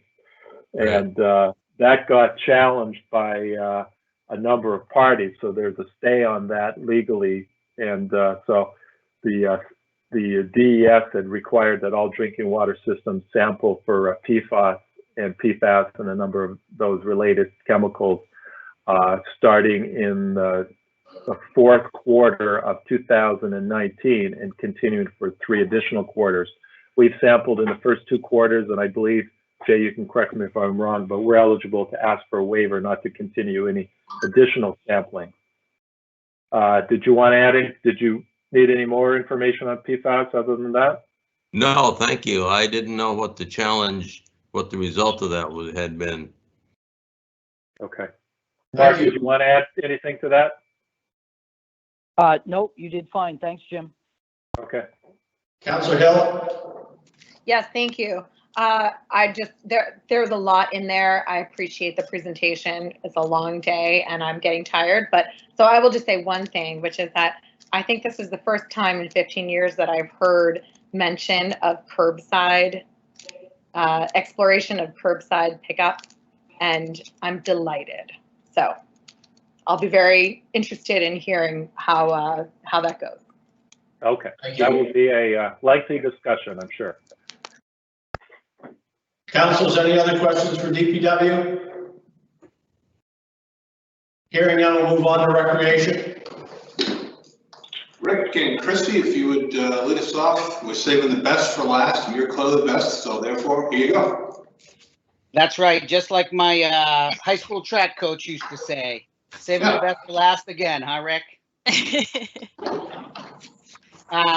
We want to start off by talking about a functional Mascoma River Greenway. And as this board knows, a lot of people and a lot of organizations have put a lot of work into the Greenway. And we are certainly very proud of what has been accomplished. And we are certainly still looking to the future and connecting it all the way into West Lebanon. Certainly that has its challenges, both legal and political, but we will continue to work with our partners to try and see that happen. And in the meantime, we are doing our very best to beautify what exists and maintain what exists. I got to spend some time on the Greenway today, working to clean some things up. And I think Chrissy's going to talk a little bit about some of our accomplishments and things that we're looking forward to. So I'm going to put the disclaimer out there. I am obviously working remote, so you may hear some dogs or some children and life happening behind me. As this past year, we had a tremendous effort put in, over 500 volunteer hours on the Greenway, and probably more that we just don't have accounted for. This year, we were able to get in all of the benches that were donated and funds raised for, and that was a huge achievement because it was a long process. We were also able to put in a few more picnic tables, but as we move forward, we look forward to installing all the signage that we want to do. We want to get in all of the wayfinding signage and donator signage and just the shared path usage signage. So we've got a lot to do, but we're in a good place to start looking at what those signs will look like. In addition, we're looking at, there's a resource called inaturalist.org, and it is already a resource used in the community. And it is a great way to start incorporating that for the Greenway to have folks help with managing invasive species, what are good plants, what are not good plants, what are weeds, all of those things, and combining knowledge with the Greenway. So not just the rec department and specific volunteers can do it. Anyone that goes on the Greenway could pull up this website and check out, oh, is this good or is this not? So that would be great. Looking ahead is to complete the paving for the Greenway. Once the tunnel project is complete, we'll get a small section from the tunnel to the bridge. We will wait to pave the rest of that section from the High Street to the bridge. simply for the road reconstruction that we're hoping to happen in 2022. So that's looking ahead, but we want to finish the Greenway and pave what we can, and obviously always looking forward to extending further out.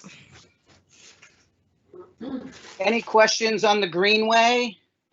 I have a quick question on the Greenway. So the bridge, which was a railroad bridge over the interstate that now carries the Greenway, is getting very, very rusted.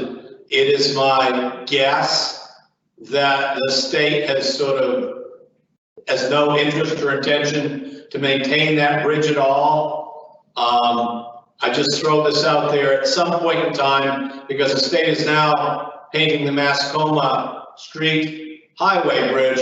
It's going to make that bridge look all the worse. I know that's likely an extraordinarily expensive project, and if we could start looking for grant funding or DOT funding or some sort of funding to get that painting done at some point in the foreseeable future, that would be great before it really turns into a rust bucket.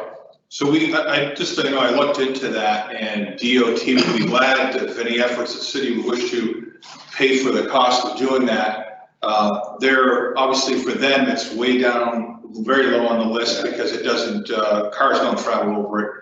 It's not a priority for them, but if we're willing to work with DOT, if we, for instance, if we provided 9% of the cost, they might be able to provide something like 10% of the cost. A proposal like that would be well entertained by them. At least that was prior to the COVID-19 situation. Okay, thank you. Councilors, any other questions on the Greenway? Yes, it's Councilor Prentice. I have a question.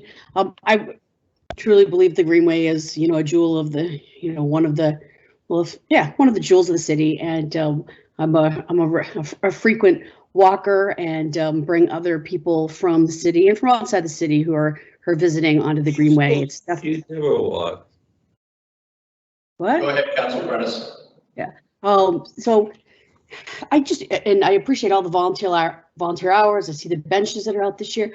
I'm just curious. Can you tell me about who's responsible for, like you were talking about, you did some cleanup, I think, today. How does that go? Is that on the city? Is it on a volunteer? Is it a combination? I know we can't control, say, the people who have property that abut it and what they say might, put like over their embankments towards, some of the little brook areas or such. But I'm just curious, what's the schedule or plan for upkeep of this jewel, and how can we maybe all contribute to keeping it in tip-top shape? Yeah, certainly we have maintenance staff that are on the Greenway. Typically it's 3 days a week. We do rely heavily on citizens informing us if they see something that's out of place. If there's excessive amounts of trash, then we're able to react to those when those come in. We do rely heavily as well on volunteers to help us with some of this cleanup.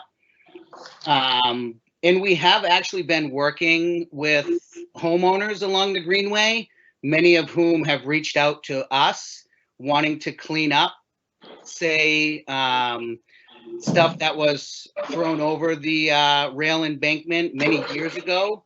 Oftentimes it's junk that was placed there from previous owners of the homes. So we do work with them, and we continue to clean up those embankments the best we can. But you are certainly right. The state has no interest in cleaning any of it up. So it does fall on the rec department and our partnerships. So Councilor Prentice, to your point, I walk the Greenway as well. I think I know exactly what you're probably talking about. And we did address that last year with Paul, and we offered to actually go on to private property and take some of that trash out of them and dispose of it at no cost to them. We got some cooperation from some residents, and others we did not. And as you walk through there, you can see those where we have not had that success. And we offered it free of charge. We said we'd remove it, and we just didn't get that permission, unfortunately.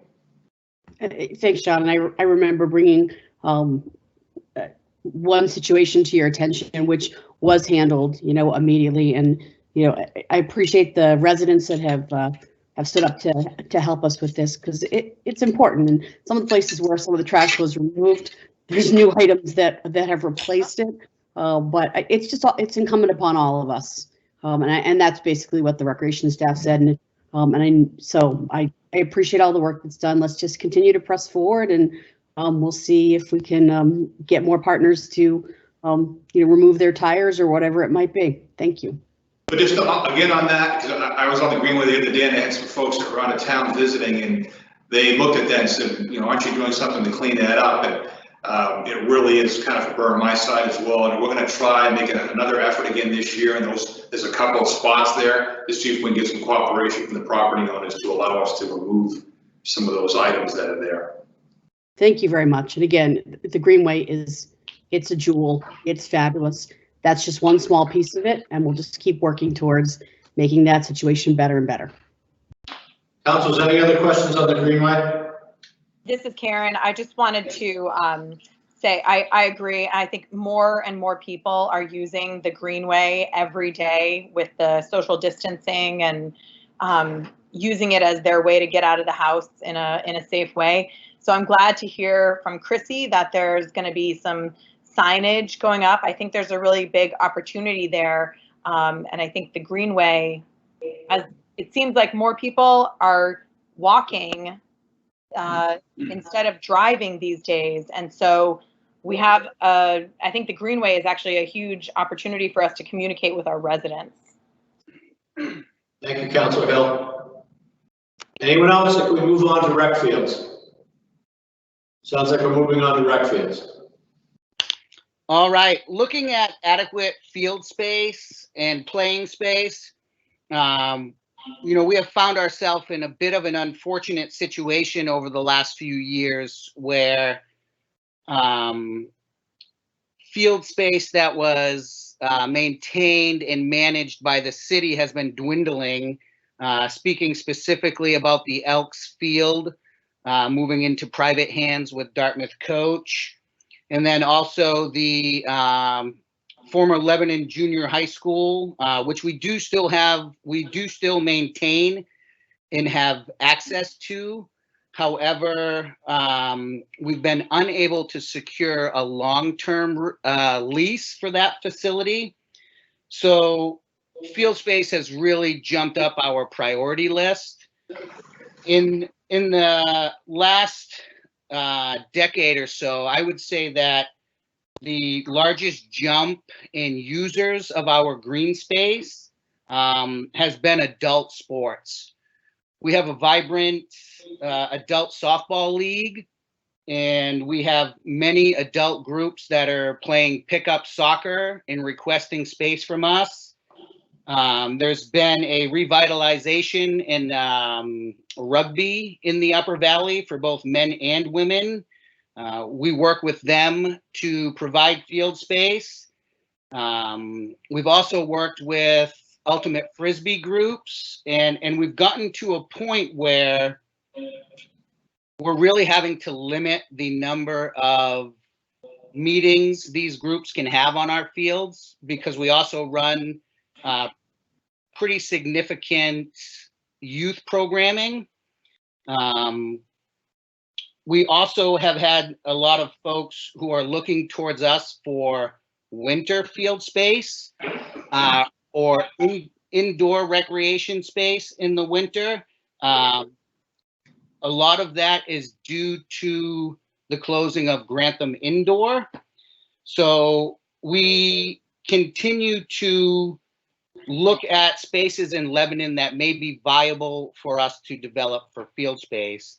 And we'll talk a little bit about the lower Meadows, which some of you who have been in town for a long time may know that was looked at in the late 90s. And we're taking a fresh look at it while we also keep our eye open for other opportunities. As you know, we did successfully last year work with Timken to use some of those impact fees to see what is possible. So we were able to design and get that started. We also launched into draft discussions on what would look like a lease agreement. So for this year, we're still talking about what that agreement looks like, but we know that our next steps when we move forward is looking at a wetland scientist to see what is possible. We know that there are wetlands back there. We want to make sure that they are not impacted, and if we do have any impact, that it's minimal. We want to work best with Timken because they would like to do solar, so we're having to rely on a partnership on the land that they have and see how we can best use it. We also know that where that land sits, it's just along the Mescoma River Greenway, so looking at erosion, and over time, we don't want to build fields and then lose them, 20 or 30 or so many years down the road. So we're taking all of those things into consideration before we really launch into a full-on agreement. Thank you. I'd also just add, under the looking ahead, we are exploring the idea of a community center in Lebanon. It has certainly been identified as a need for the community. As you know, for many years there was talk of the Seminary Hill building. That ship has sailed, and we are currently creating a leadership team so that we can explore what we can envision a community center being in Lebanon.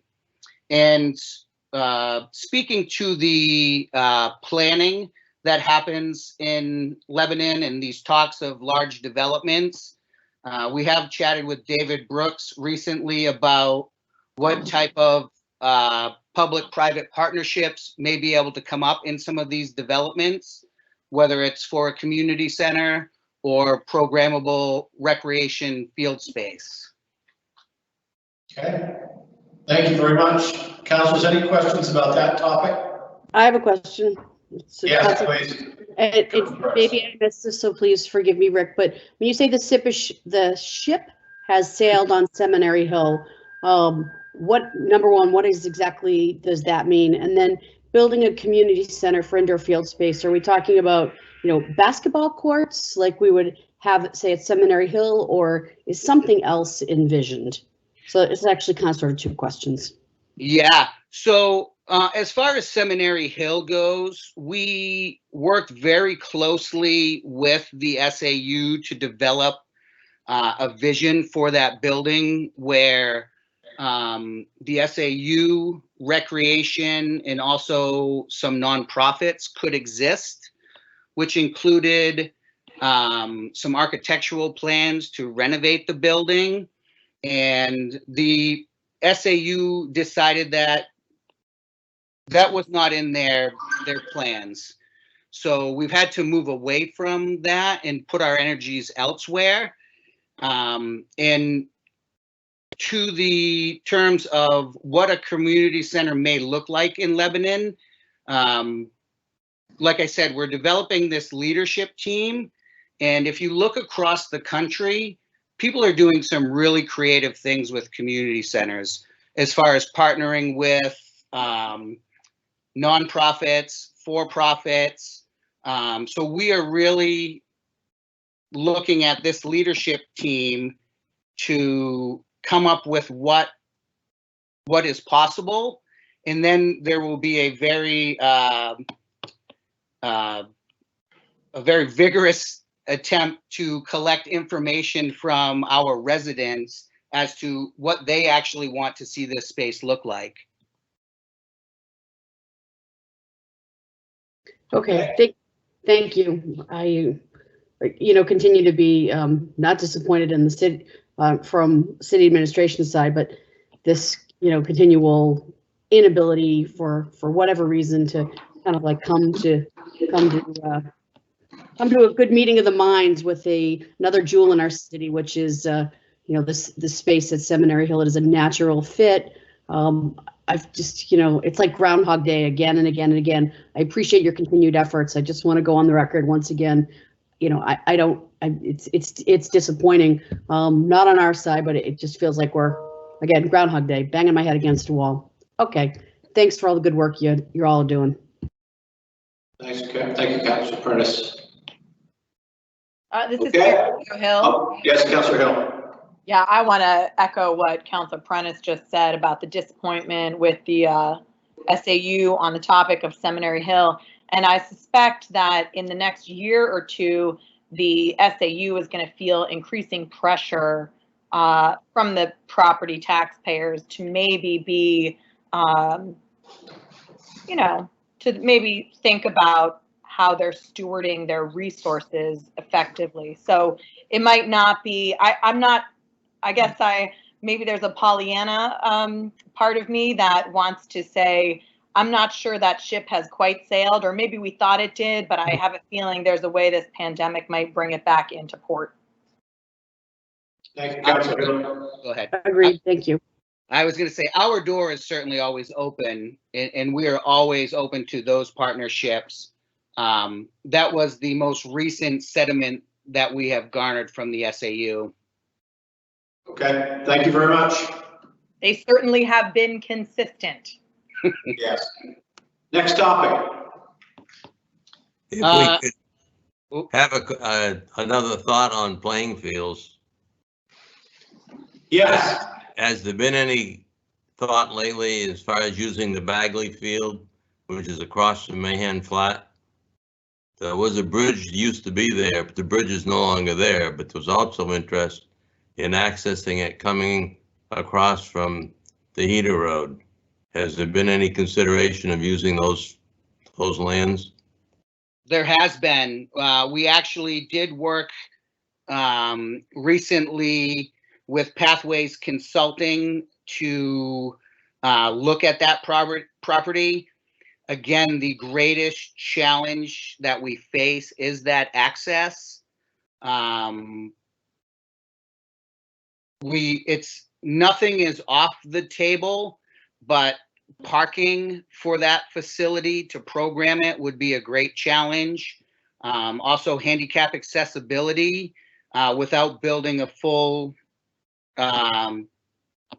bridge to cross the river again. Even a pedestrian bridge does pose some accessibility issues. Thank you. Yeah, when I thought there was a possibility of coming in from the Heater Road side, which would be a little easier if we could get through there. We did explore that well and as well this last round, and it was believed that it would be difficult to get some sort of easement from the state to run a road along the highway. Also, going back a ways, there is some resistance from the neighborhood there due to the increased traffic that would bring.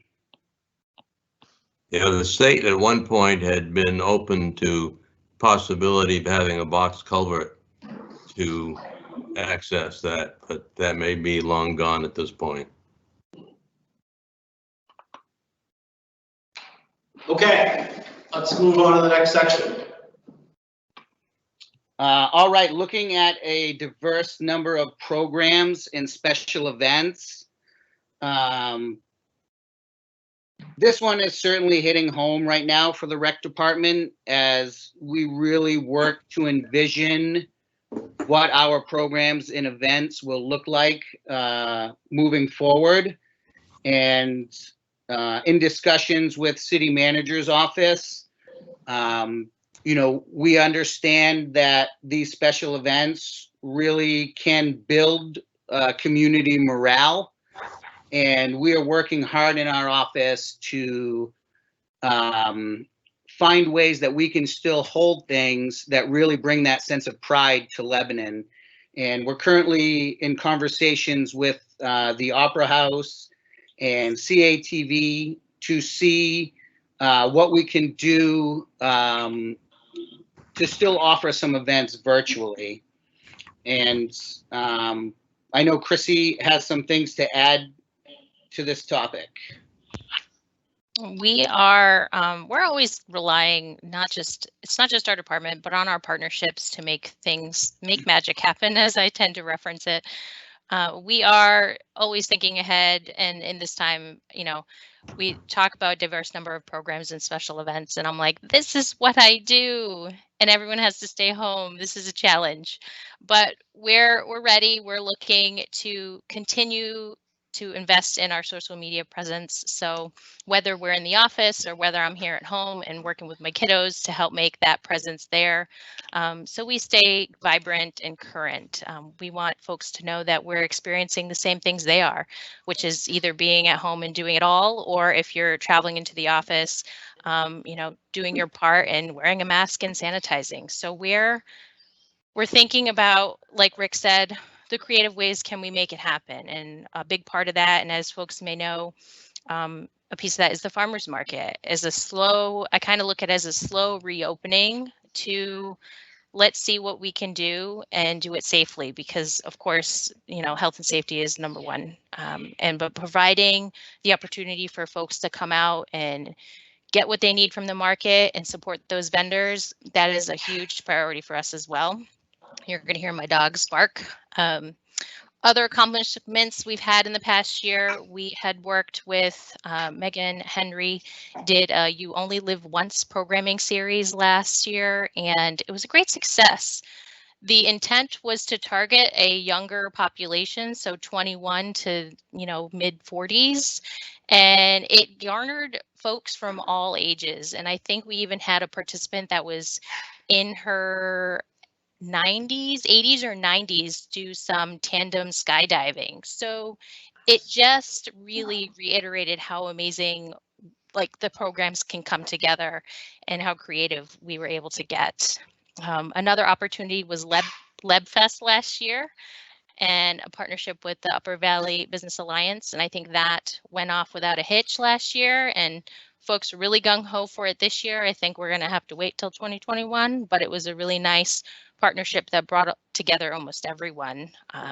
But again, highlighting those partnerships and working with the Upper Valley Senior Center, Special Needs Support Center, the young professionals, and just to keep moving forward. Thank you. This is Karen. I have a comment. Yes, Councilor Hill. Yeah, thank you. I love you guys, and I think you guys are awesome. And I was so, it brought tears to my eyes when I heard that the farmers market was going to move forward. So I'm so here for it.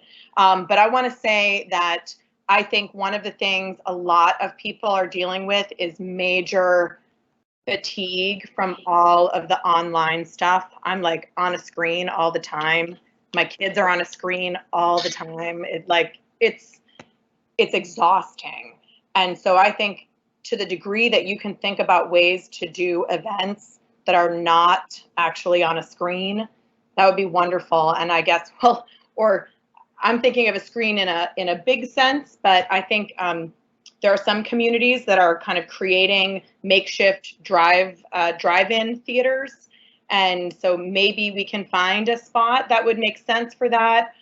Maybe there's a way we could do kind of a drive-in experience for the 4th of July, things like that, where we don't actually have to sit in front of our computers or our phones, but still feel connected as a community. I just really want to encourage that, because I am really dealing with a lot of fatigue from being in front of a screen. And in fact, I am right now. Thank you. Thank you. If I could, there is one program that I do really want to highlight. Megan Henry in our office has really taken on the initiative for our Inspire Play Packs. Not sure if you've heard of these, but what this is we've partnered with the SAU, and every Tuesday we're delivering these packs, just over 300 of them. And they put into the hands things that will get kids outside and playing. We've had Frisbees and sidewalk chalk, and we've had paper airplanes. This coming Tuesday, they're going to get some gardening soil and seeds in a pot to plant it in. So this is one of the ways that we are trying to stay relevant and connected and to get folks away from those screens for a little bit. And it's been a huge success. People have been very appreciative of these. And again, I want to make sure I thank Megan Henry for that, because it was her brainchild and she's really made it come to life. We've partnered with the police this past Tuesday. The entire pack that went out was sponsored by the police department. We're cooperating with the library for some stuff to go in these packs. It's been really great. Thank you very much. Okay, next section. So we have the accessible, walkable parklands and that sense of pride for residents. First and foremost, when we do anything outside, we take pride in what we're doing. So Rick mentioned that he's had some time on the Greenway. I know I have in the past, but if we're out and about working, we're going to make sure we make it better than what it was.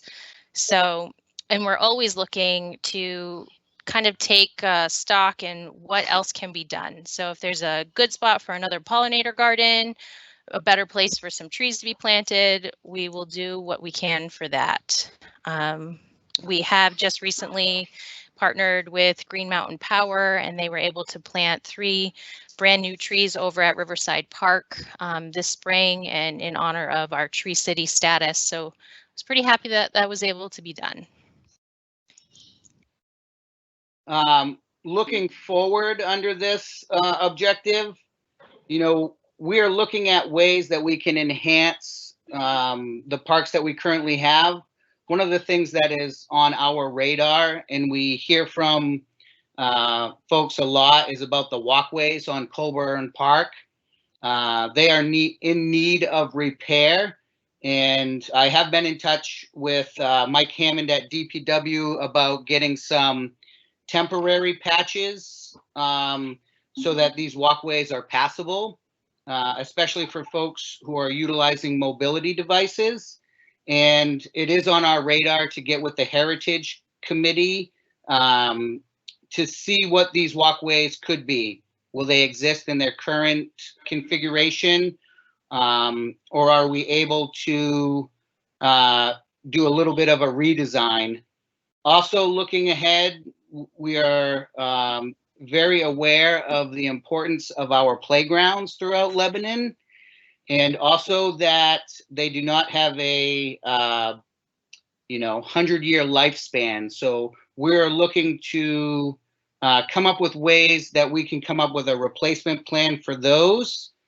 And I would say on the last looking ahead for the sense of pride for residents, we really look forward to continue to work with the planning department and the arts council that's been created.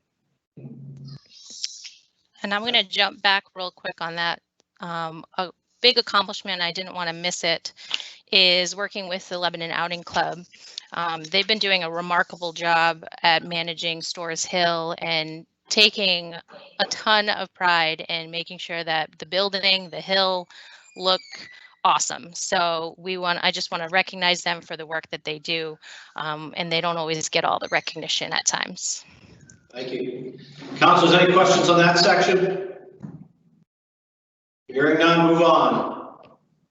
All right. Helping citizens recognize the healthy choice is the easy choice. This is something that we've been working into our policies for quite some time with our programs. I think I spend a lot of times with our youth sports programming, and we make sure that our message to coaches, to parents, to athletes is that we want to be making the healthy choice. We want to be drinking water, not the sugar sweetened beverages.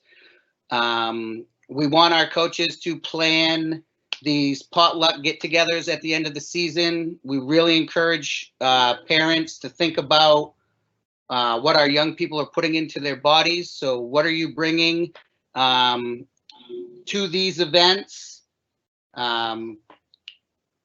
We also try to work with our partners at the senior center for how can we get our senior citizens out making healthy choices, whether it's with walking programs and whatnot. And I know Chrissy has some other accomplishments to highlight. When we run any of our programs, including after school or no school days, we always try to provide snacks that are healthy. And even though the kids may not realize it, that there's a choice there, and they can, and most often they come to our programs with no additional snacks and water. So those are things that we're always having and have on hand, because we want them to, one, not be grumpy, and two, have a good time and have just that little bit that will help them get through the programs that they do. So we're always thinking of ways to just make that opportunity easier for kids and for youth, as well as our seniors. And as we look forward, we are super pumped to have the new water fountain in Colburn Park. That has the 3 functions with the bubbler, the bottle filler, and the pet bowl. And that's something that we would like to eventually have at all of our parks, because it would be an asset for sure. Great, thank you. Is that the end of your section? Just one last category. It's a very quick one.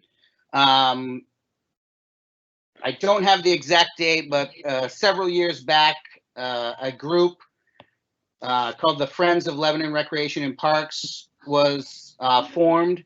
Their sole function is to support the Lebanon Recreation and Parks Department, and they have done a fantastic job championing. Well, it's getting late. They have done a fantastic job of supporting many of our projects, including one coming up at the skate park, where we'll be adding lights. Also the skating rinks at Pat Walsh Park and the warming hut. They also work with us on programming. We hold an annual ice skating party. So this group really has been a fantastic addition to how Lebanon Recreation can get more done by partnering with this group. Thank you very much.